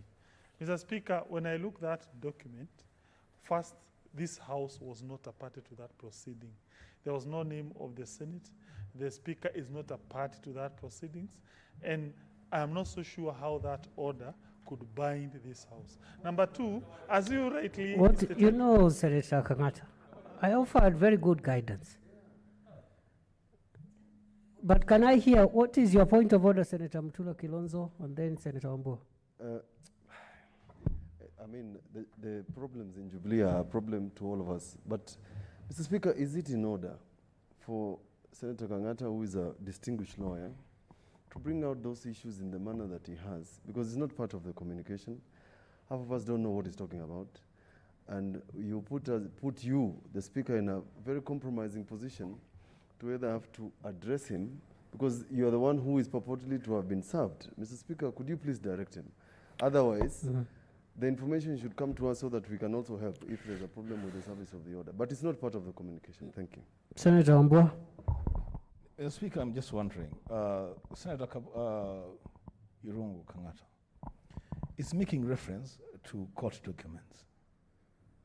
We've not seen those documents. Those documents are not being served on, Mr. Speaker, and you made a ruling and a direction that let us not go to the merits or the demerits of the process whose outcome is the appointment of Senator Pogisho as majority leader and Senator Kangata as chief whip. Why are we going there, Mr. Speaker?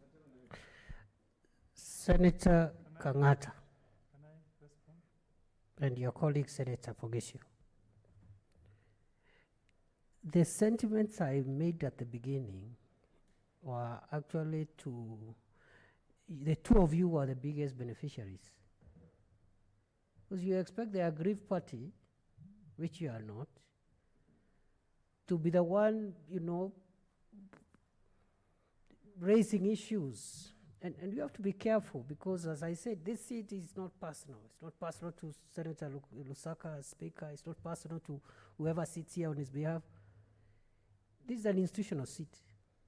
The ruling has been made. A determination has been made.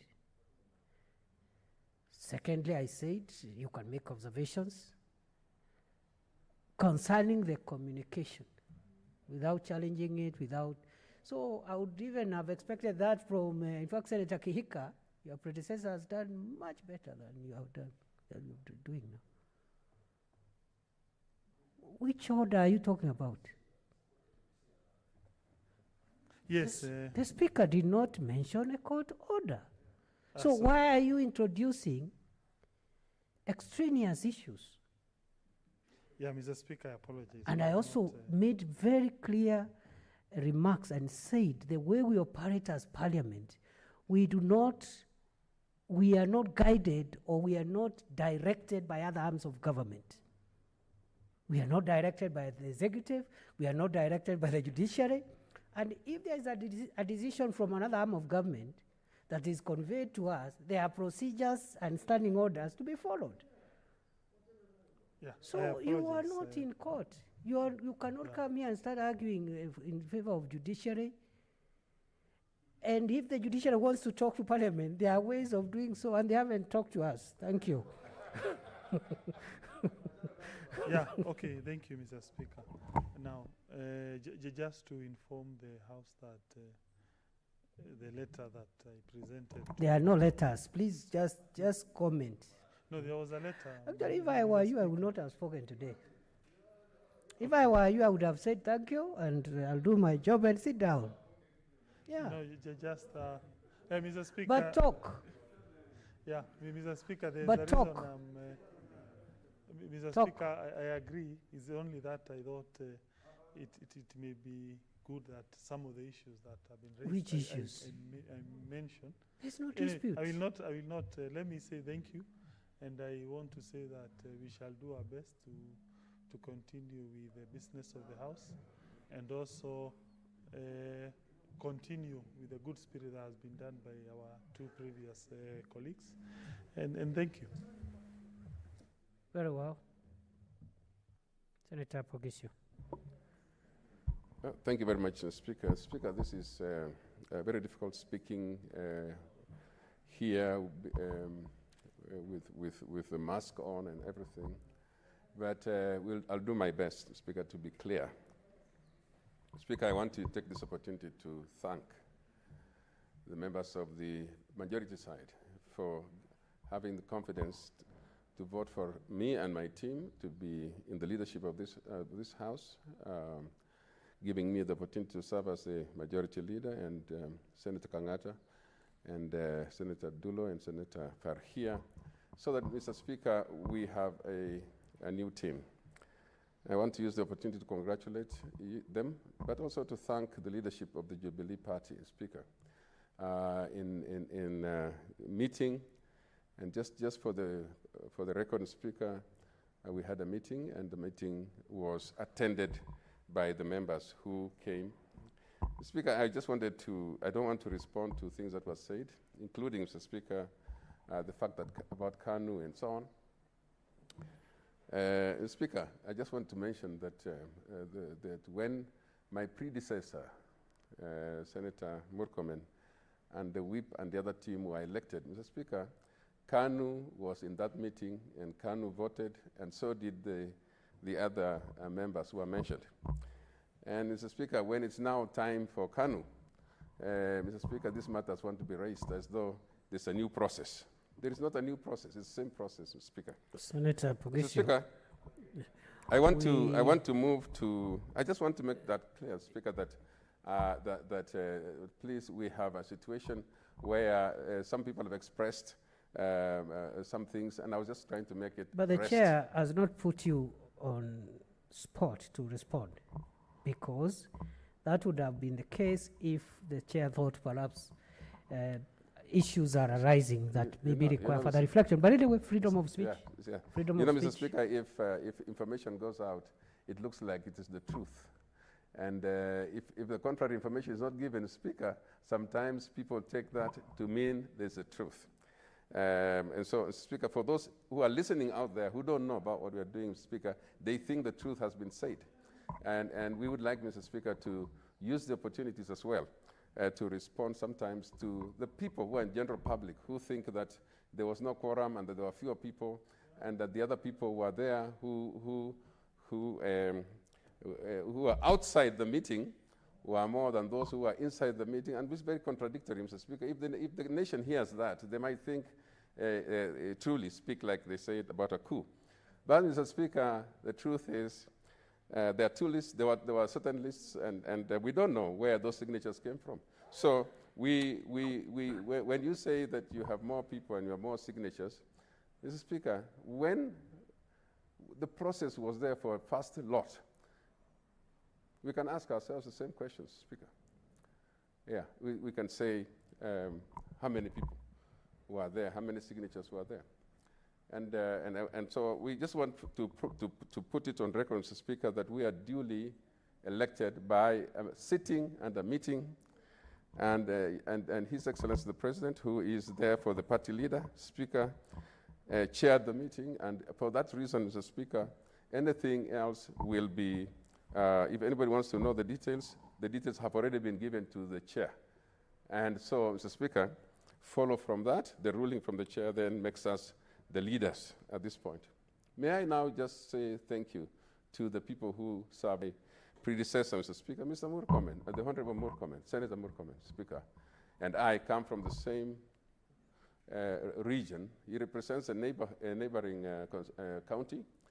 Mr. Speaker, I just want to thank him for what he has done as majority leader. But not only that, Mr. Speaker, when there was tragedy between the Pokot and the Marakwet, Murkomen spoke for both communities, and he was very eloquent, Speaker. We had a tragedy, and you know, Mr. Speaker, that the Pokot and the Marakwet are just divided by a small stream. And that tragedy, Mr. Speaker, for which we have not had an opportunity to recover from yet, Senator Murkomen, who was majority leader then, used his position very well, Mr. Speaker, to help our people. And so I'd like to congratulate him and congratulate Susan Kika, Mr. Speaker, for also being a steady whip. I know many times, Speaker, that being a whip, you have to respect everybody, and we have never had a situation where she disrespected anyone. So I want to congratulate both of them. Mr. Speaker, we will borrow from a lot of their experience. We will obviously reach out to them, and Mr. Speaker, learn something because we are now new in this team. And Mr. Speaker, I just want to say this, that there is no animosity on our side. Where the animosity is, I have no idea. It is only, Mr. Speaker, very possible that as we are politicians, we may have problems with individuals, but that's not to say the ruling side cannot sit together and vote together. We think that we can. And Mr. Speaker, my task, therefore, is to try and join with my team to bring out the team back so that, Mr. Speaker, we can together work for government agenda and government business. Mr. Speaker, I want to conclude. Speaker, by saying this. We are living in difficult times, Speaker. These are very, very difficult times. We meet only once a week, one day in a week, and so on. Until this thing goes away, Mr. Speaker, we'll use the opportunities left in between to build our team back and make sure that we can actually, Mr. Speaker, restore these things. Some of the circumstances, of course, are beyond us, but where we can, we will therefore want to restore this. Mr. Speaker, I know that the other team members will have opportunities to speak. I want to accept the position And I want to assure you that I have the experience, and I'll do my best to use that experience, having run a political party, having been a minister in government. But also note, Mr. Speaker, that in my younger life, that I was younger, and I know some of the sentiments expressed, Mr. Speaker, that I've also had to go through some of these political situations. I mean, I've had, Mr. Speaker, to lose my seat at some point because of political machinations. But I'm just saying, Mr. Speaker, that when I was younger, to use the words of Senator Ochilo Ayako, you were eaten. Yeah, if was it Ochilo Ayako or who? The Senator Kandidi? Both of you. Yes, Senator Ayako, did I misquote you? No, Mr. Speaker. The majority leader was eaten and he had to lose his seat. So he's a person of even temperament. He has suffered from both sides and is rewarded for that. Thank you, Mr. Speaker. Thank you. And Mr. Speaker, I do understand what's happening sometimes. So I want to encourage my friends, my predecessor, and the team to take heart and please, let's get back together. We can always learn a thing or two from each other. And so with those very few remarks, Speaker, knowing that time spent, I am here now, and I can assure the members on the other side of the bench and the leadership on the other side that we will work together. We are still going to oversight counties. We are still going to oversight government. Mr. Speaker, we are not running away from our responsibility. We are just here to run the business. But for us who helped us in any way and who have been wishing us well, we will bring the team together, God willing. Thank you very much. Very well, very well, very well. What is it, Senator Kajwang? Mr. Speaker, we have the misfortune that the Hansard does not capture body language. Would I be in order to summarize the body language of the incoming whip and the incoming leader of majority, Senator Irungu Kangata, as being uncharacteristically timid today, and Senator Pogisio as being uncharacteristic... Order. Order. Order. Uncharacteristically defiant, Mr. Order. Speaker. Order. Order. Next order.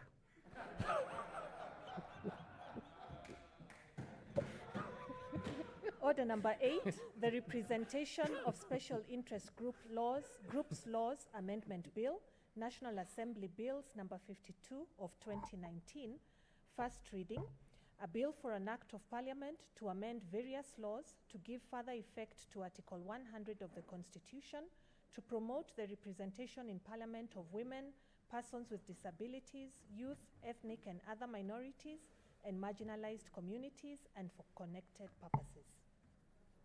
Next order. Order number 9, the Pandemic Response and Management Bill, Senate Bills number 6 of 2020, second reading. What is it? The debaters, I think that the question was proposed. So the question was proposed. So It was not proposed. it was proposed. It's time for debate. No. The Point of question order, was not put, but the question was proposed. Point of order, Mr. Speaker. Mr. Speaker.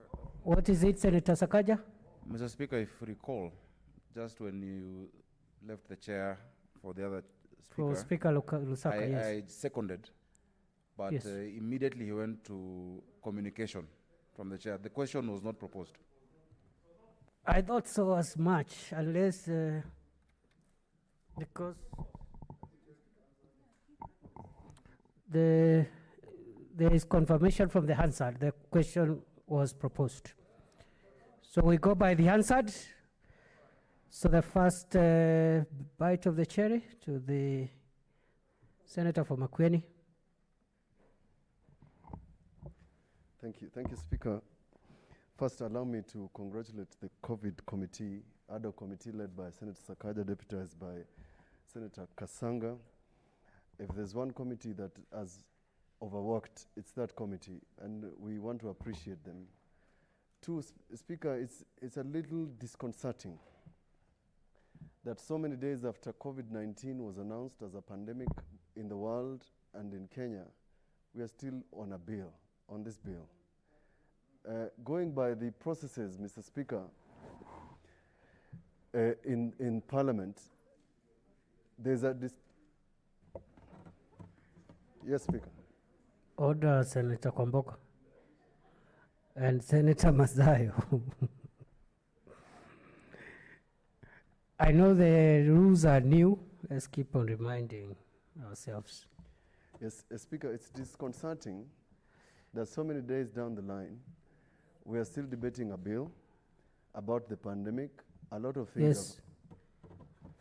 May I proceed? Please proceed, Senator. Yes. That so many days after this pandemic, we are still discussing a bill, a framework for helping COVID-19. As we do so, Mr. Speaker, regulations are flying left, right, and center from every place. In fact, I was even more disconcerted, Mr. Speaker, that the regulations that were supposed to support COVID-19 were not part and parcel of the mandate of Senator Sakaja's committee.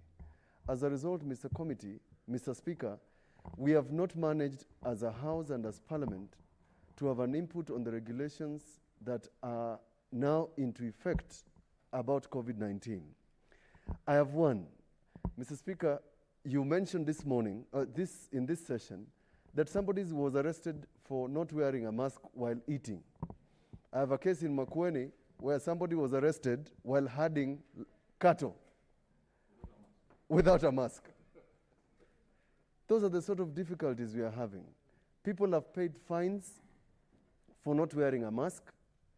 We have not defined what is a proper mask. In this Senate, Mr. Speaker, you have evidence that we have various forms of masks, worn by Senator Kwamboka, Senator Pareno, myself. Everybody is wearing any sort of mask. Out there in the village, it's even worse. People are wearing all sorts of things. And people are being fined for not wearing masks. These masks are not cheap. These masks are expensive. Nobody bothered to regulate. The other day, I saw a supermarket selling masks at $650. The masks that some of us are wearing, we've bought them at $4,500. Why didn't the government regulate these things? This pandemic bill, Mr. Speaker, by Senator Sakaja and his committee was supposed to find good order within the emergency. Mr. Speaker, I've got some advice for them because of the problems you have had with the National Assembly.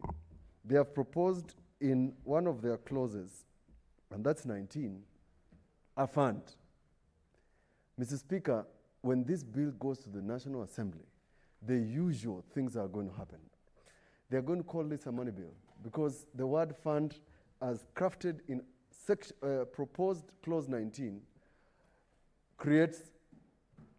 results in the problems in Article 114, a money bill. I would have preferred, and I'm proposing to them, if they agree, that they make reference to creation of a fund. Who is them? The committee. Okay. That they make reference to creation of a fund under the PFM and the Constitution without necessarily making prescriptive declarations or proposals in this. The reason is as follows.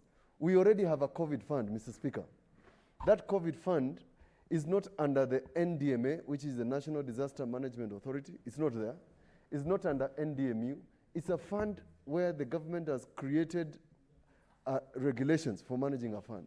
So, Mr. Speaker, the objective of this committee can still be achieved without, and before we get a ruling from the High Court as to what constitutes a money bill, we can find an avenue for this bill to get consensus in the National Assembly. Mr. Speaker, I want to thank Senator Sakaja, and we really appreciate our colleagues sometimes when they do extraordinary things, because I'm aware that he attempted in some form to get a committee running of the National Assembly, which will be a mirror committee of the Senate, in which case it will be easy to have this bill agreed in a committee before it gets to the floor.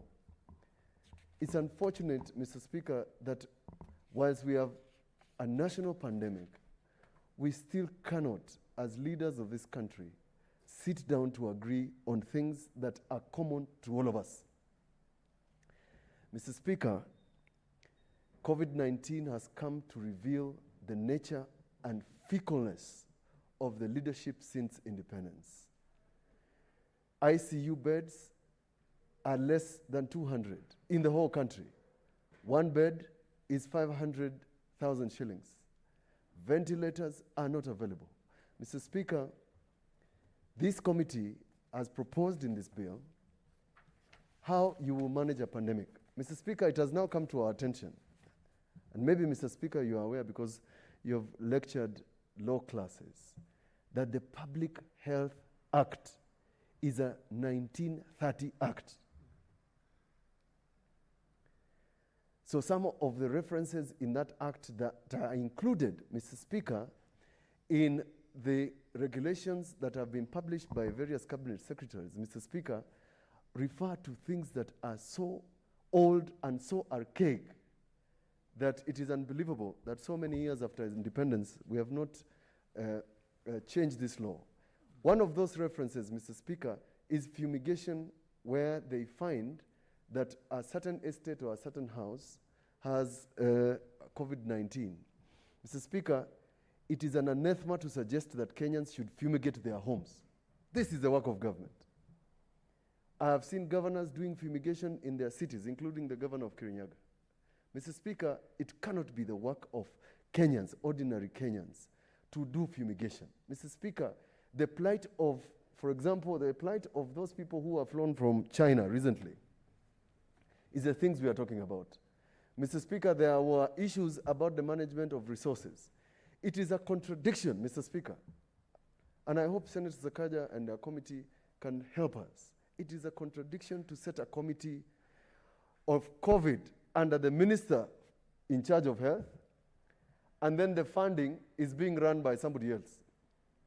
It is an avenue for corruption. It is an avenue for pilferage. And hence, Mr. Speaker, the sort of problems we are having about the management of this fund. Kenyans are suffering. Kenyans are suffering at home. Kenyans are having problems. People have been retrenched. People have taken salary cuts, Mr. Speaker. And therefore, I'm praying that Senator Sakaja's overtures, and now that we have a new majority leader, in the name of Samuel Fogisio, could you please use your skills, and I know you are the chairperson of the parliamentary caucus, Christian parliamentary caucus, could you use your persuasion to find an entry point for some of these things that we are doing for purposes of helping this country, like this bill and the proposals that it has made, so that, Mr. Speaker, we can have unanimity. Wouldn't it be nice, Mr. Speaker, for the new majority leader to be somewhere where the assent to this bill is being signed, this bill is being assented to, and we see him there? Mr. Speaker, you never managed that. Senator Murkomen didn't manage that, and I hope, Senator Fogisho, we pray that the prayers that you pray can be heard. Mr. Speaker, since this is a concurrent function, disaster management, and Senator Sakaja and I had proposed a bill that ideally would have settled the COVID issue, because in real sense, we actually don't need a separate bill on Corona.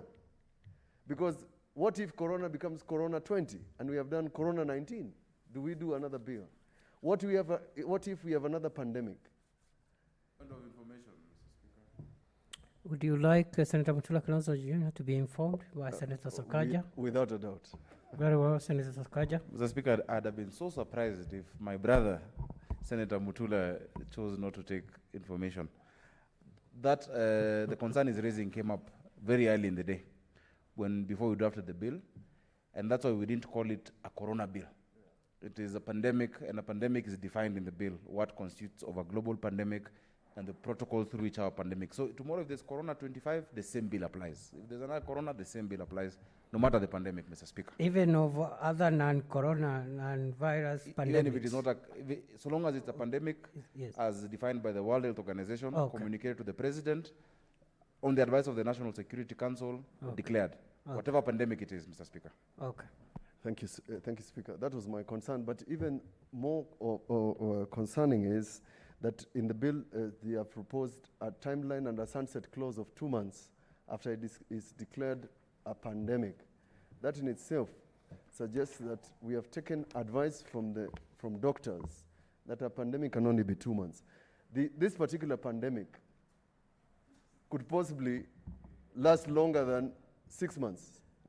And therefore, I would love to see that considered. Mr. Speaker, somebody asked this question. Why isn't the Public Health Act part and parcel of the Health Act 2017? In future, Mr. Speaker. Order. Chairperson, COVID-19 committee, Vice Chairperson, COVID-19 committee, violating the COVID rules. Order. Senator Zakaja and your deputy. Thank you, Mr. Speaker. Proceed, Senator Mutula Kilonzo. Thank you, Speaker. I was making reference to the fact that there's a problem about having a health act, a public health act, and a pandemic and response bill. In future, this committee must propose that we must amalgamate these issues because they all sit under the same ministry. They're executed by the same ministry. And that is the reason I have proposed that even in the creation of the fund, there's no reason to offend those rules because the ministry has a fund. If we raise money for purposes of COVID-19, all we need to do is find a framework under the PFM which can handle this. Mr. Speaker, wouldn't it be nice to have a sovereign fund like the one they have in the Nordic countries to cushion Kenyans, as opposed to what appears as ad hoc tax reliefs, which are not helping? There was an issue about the bill, about people, employers, possibly giving their workers unpaid leave. People have lost jobs. I remember calling Senator Zakaja about the owners of hotels. They have been forced to pay VAT, extra VAT under the new laws. Yet they are suffering more than everybody else. All hotels in the country have closed. But Mr. Speaker, in terms of public health, in terms of availability of resources like water, in terms of availability of things like rebates on electricity, and availability of washing water, can we not have this as part of economic and social rights under Article 43, so that these rights are fundamental, so that we do not need to make provisions for things like these in a pandemic and response bill? It becomes part and parcel of us. For purposes of Nairobi, because Nairobi and its population has the largest slums, possibly Southern Sahara. Even in the testing that they were doing, can we find a method where the people who are living in the informal settlements in Nairobi for this pandemic and many others can get this testing or can get medical care in their respective areas, so that you have a hospital that can deal with the issues next to Kibera? And it's not my wish that we continue having unstructured informal settlements, but since it appears as something we have not managed to tackle, for now we can deal with it. Mr. Speaker, this bill, although attempts to also deal with workers, I'm not certain whether, unless I didn't read it properly, you have tackled frontline workers. You have seen the question raised by Senator Malala about frontline health workers, about SRC issuing what would be unlawful and unconstitutional directives in the middle of a pandemic.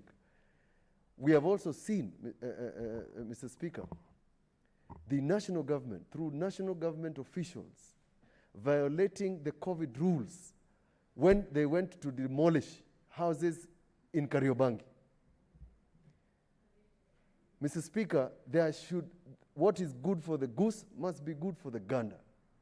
If a Kenyan is found on a border and is fined 20,000 for not having a mask, a national government official should face a court of law for violating the same rules that they have done in terms of the demolitions that were in Kakamega. Certain things, directives issued by the Chief Justice must find their way here. But more importantly, Mr. Speaker, is that we will find from this pandemic and from this bill and the proposals made by Senator Sakaja as to the extent to which this committee that is formed under the Pandemic Response Management Bill, the overarching principles that are anchored into practices that have been done here and practices that are ongoing all over the world, Mr. Speaker, we must, in this bill, and I have not seen it, Senator Kasanga and Senator Sakaja, we must invest in research. Preventive healthcare is the answer to these pandemics.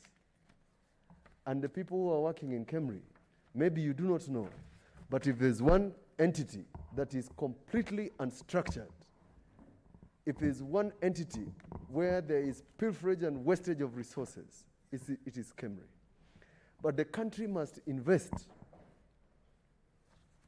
in the future, in training, in capacitating students from universities deliberately, by training them all over the world to continue doing our research. Our universities should get special resources through this pandemic so that, Mr. Speaker, we can continue researching on these infectious diseases, and many more would come. The people of Wuhan, where they thought this disease is over, have now five more new infections.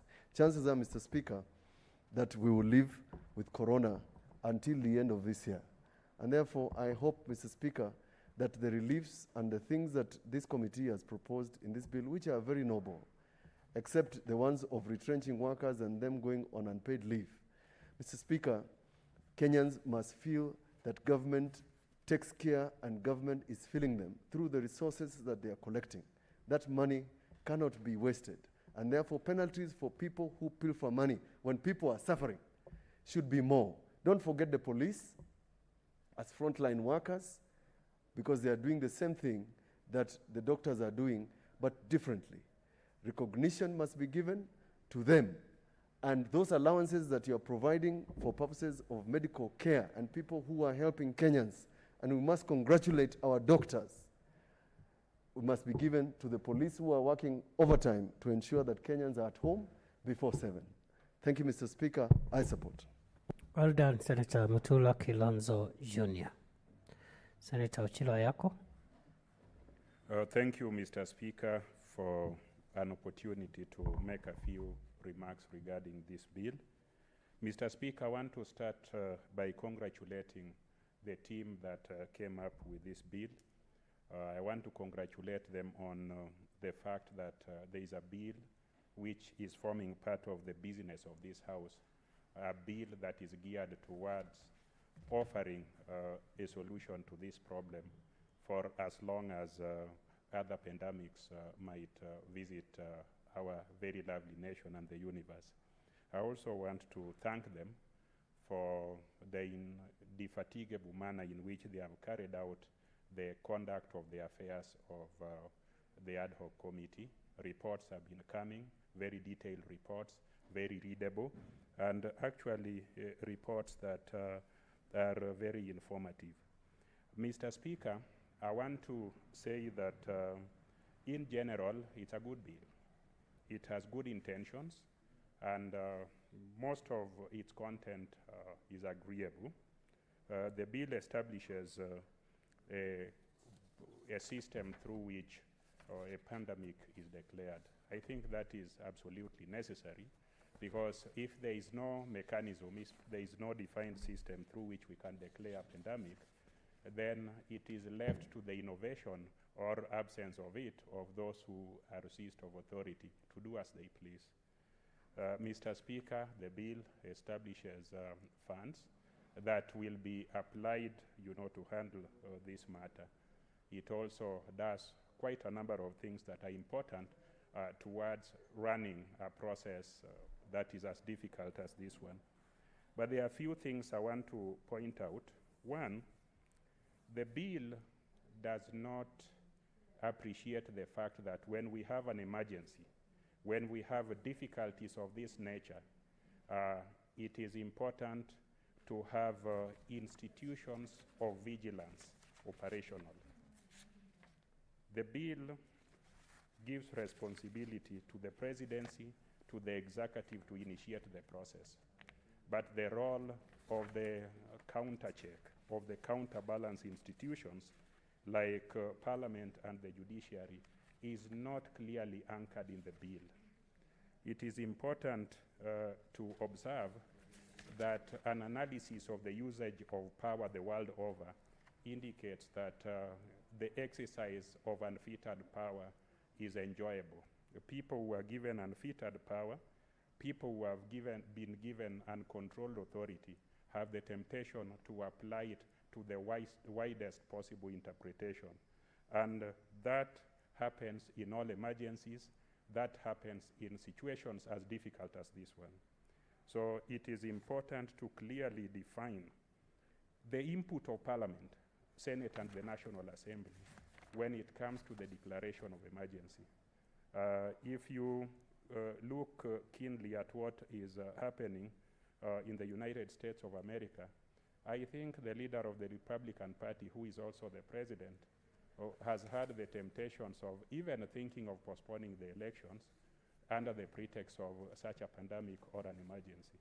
I think without a strong Congress, without a strong Senate in the United States of America, and without a strong judiciary, that temptation would have gained prominence and perhaps come to pass.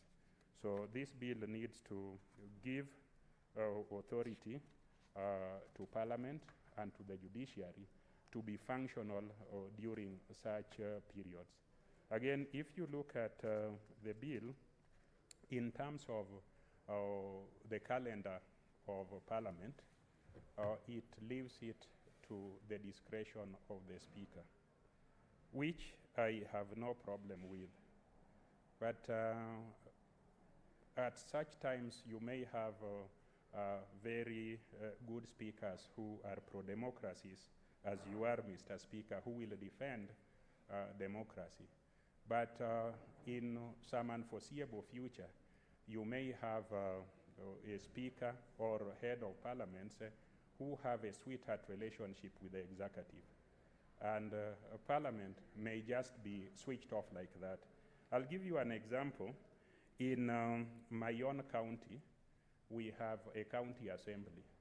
And the county assembly was switched off through SMS, and it just could not function because those who are responsible for switching it off disappeared, and the members of the county assembly of Migori could not trace their leadership to find out formally and officially how they would respond to COVID-19.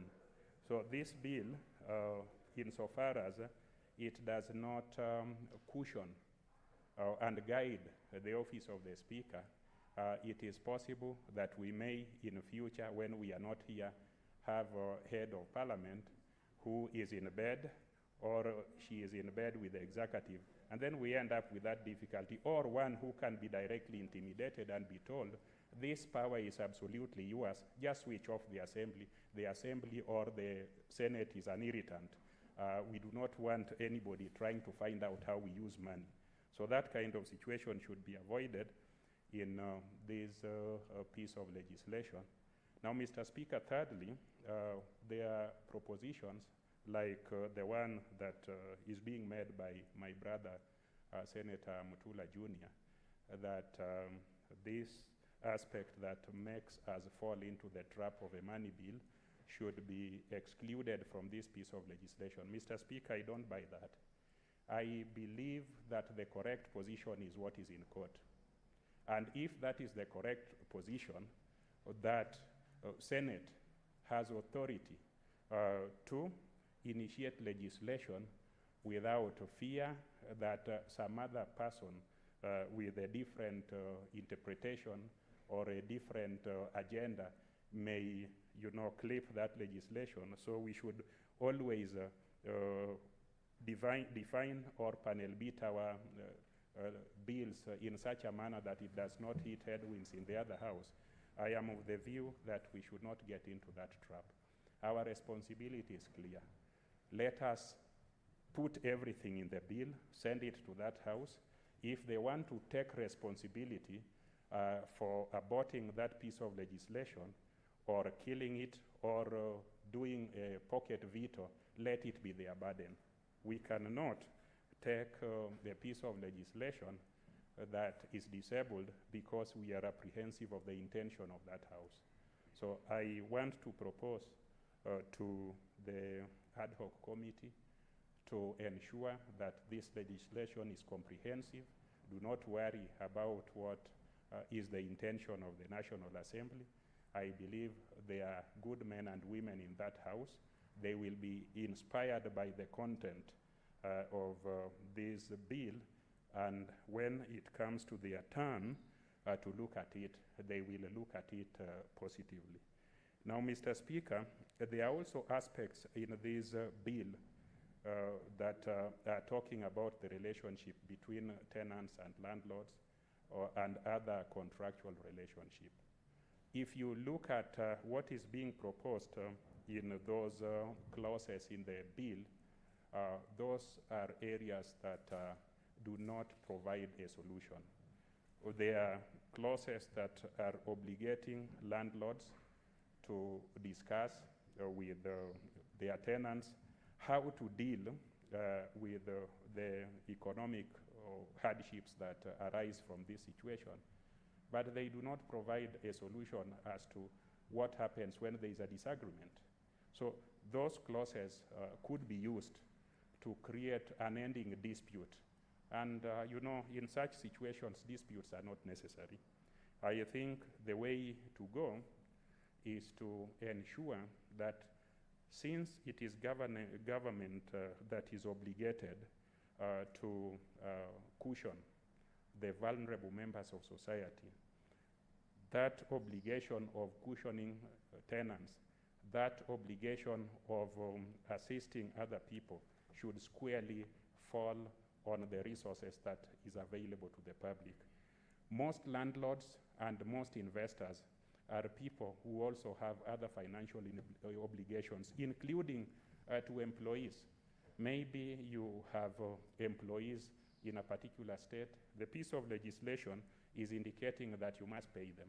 You cannot deal with them adversely. The same piece of legislation or bill is telling you that you should not be hard on those who owe it to you. I think that contradictory situation is untenable and may just create conflict, which is unending. So this obligation should be transferred squarely to where it belongs, which is government. If it is fiscal relief, government should offer it. If it is direct payment to vulnerable people, government should offer it, by whatever it is, because trying to discriminate against people who from perception are well endowed, to reward people who from perception are doing badly, does not fly. Let's just be sure that we are fair to everybody. We do not punish people who seem to have more resources and reward those who do not have. I think this COVID thing is affecting everybody, you and I and all of us and all Kenyans, and let's be generous to them. Now, Mr. Speaker, in the proposed bill, and this is my last point, if you look at it, you will find that there is very little role that is given to counties.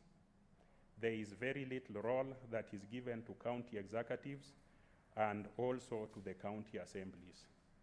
These are constitutional institutions and public entities that are available to the nation to help fight and handle this pandemic. So the bill must be recrafted or enriched in such a manner that it gives specific positive roles to county governments. County governments are governments, and they are governments that are engaging, hiring, and resourcing the first responders, particularly in areas of health, both public and curative health. So if their role is not defined in this kind of legislation, then it's like having very important players in a football match, but you do not want to field them. Instead, you limit yourself to a certain number of available players, and that will not allow you to realize your full potential. So it is important for this bill, this piece of legislation, to give a specific role and utilize the presence of county governments and county assemblies. Because the county assemblies, you get reports about people who are having tea that is valued at 4 million, having airtime, when others are being asked to buy masks. You see, you are having tea, you don't even have a corona, but another person is being asked to buy masks. So the county governments are also having public money. If the assemblies are not brought on board, I can assure you that the county governments will misuse the funds. By the time we discover, it will be very difficult. It will be another story that Senator Kajwang ably mentioned, that if you are dealing with audit or as a post-mortem, you are just chasing things that are not there. You cannot easily restore the lost property from the public. So it is important to make the county assemblies functional, county executives functional, so that although pandemics like COVID-19 will be ravaging the nation, we have all our available institutions working together towards defeating this very dangerous cause. With those very many and few remarks, I want to once more thank the team for the good job that they have done, and I hope that this bill passes in the amended way so that we do what we are mandated to do as a House. Thank you, Mr. Speaker.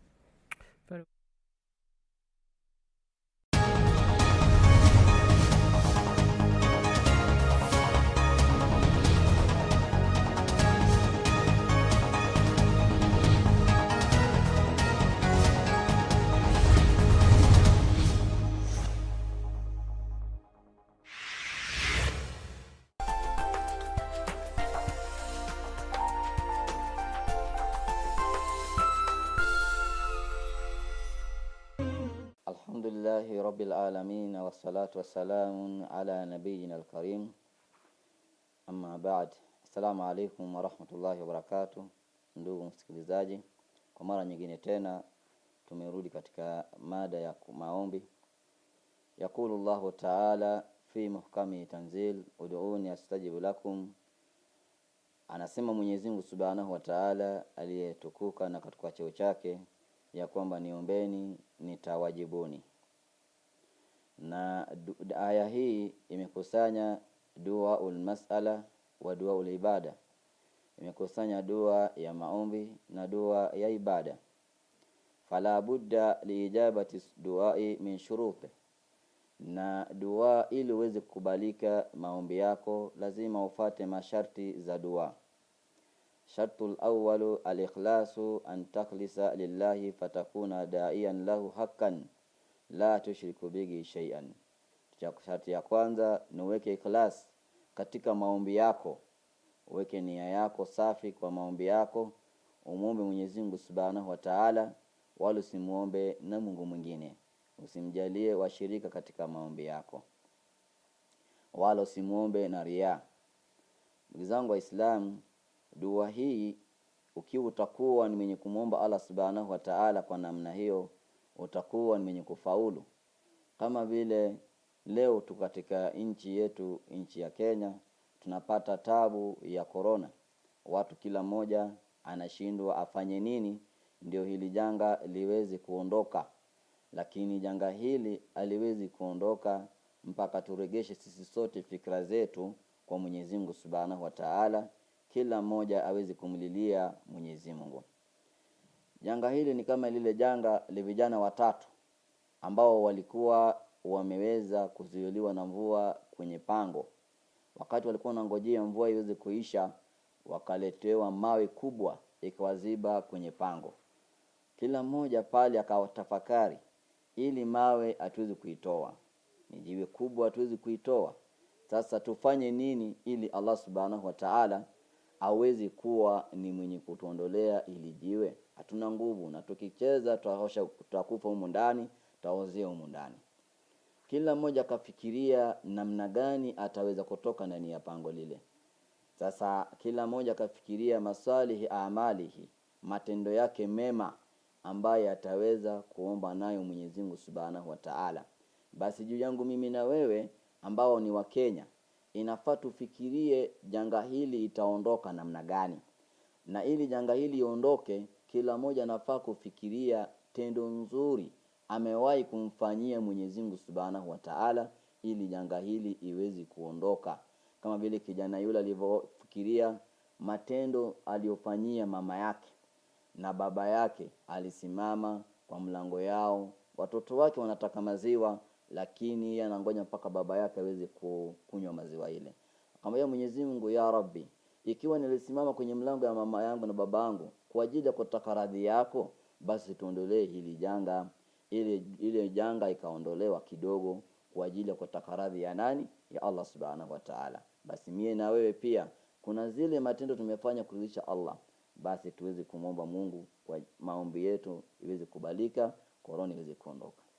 Allahumma assalamu alaykum wa rahmatullahi.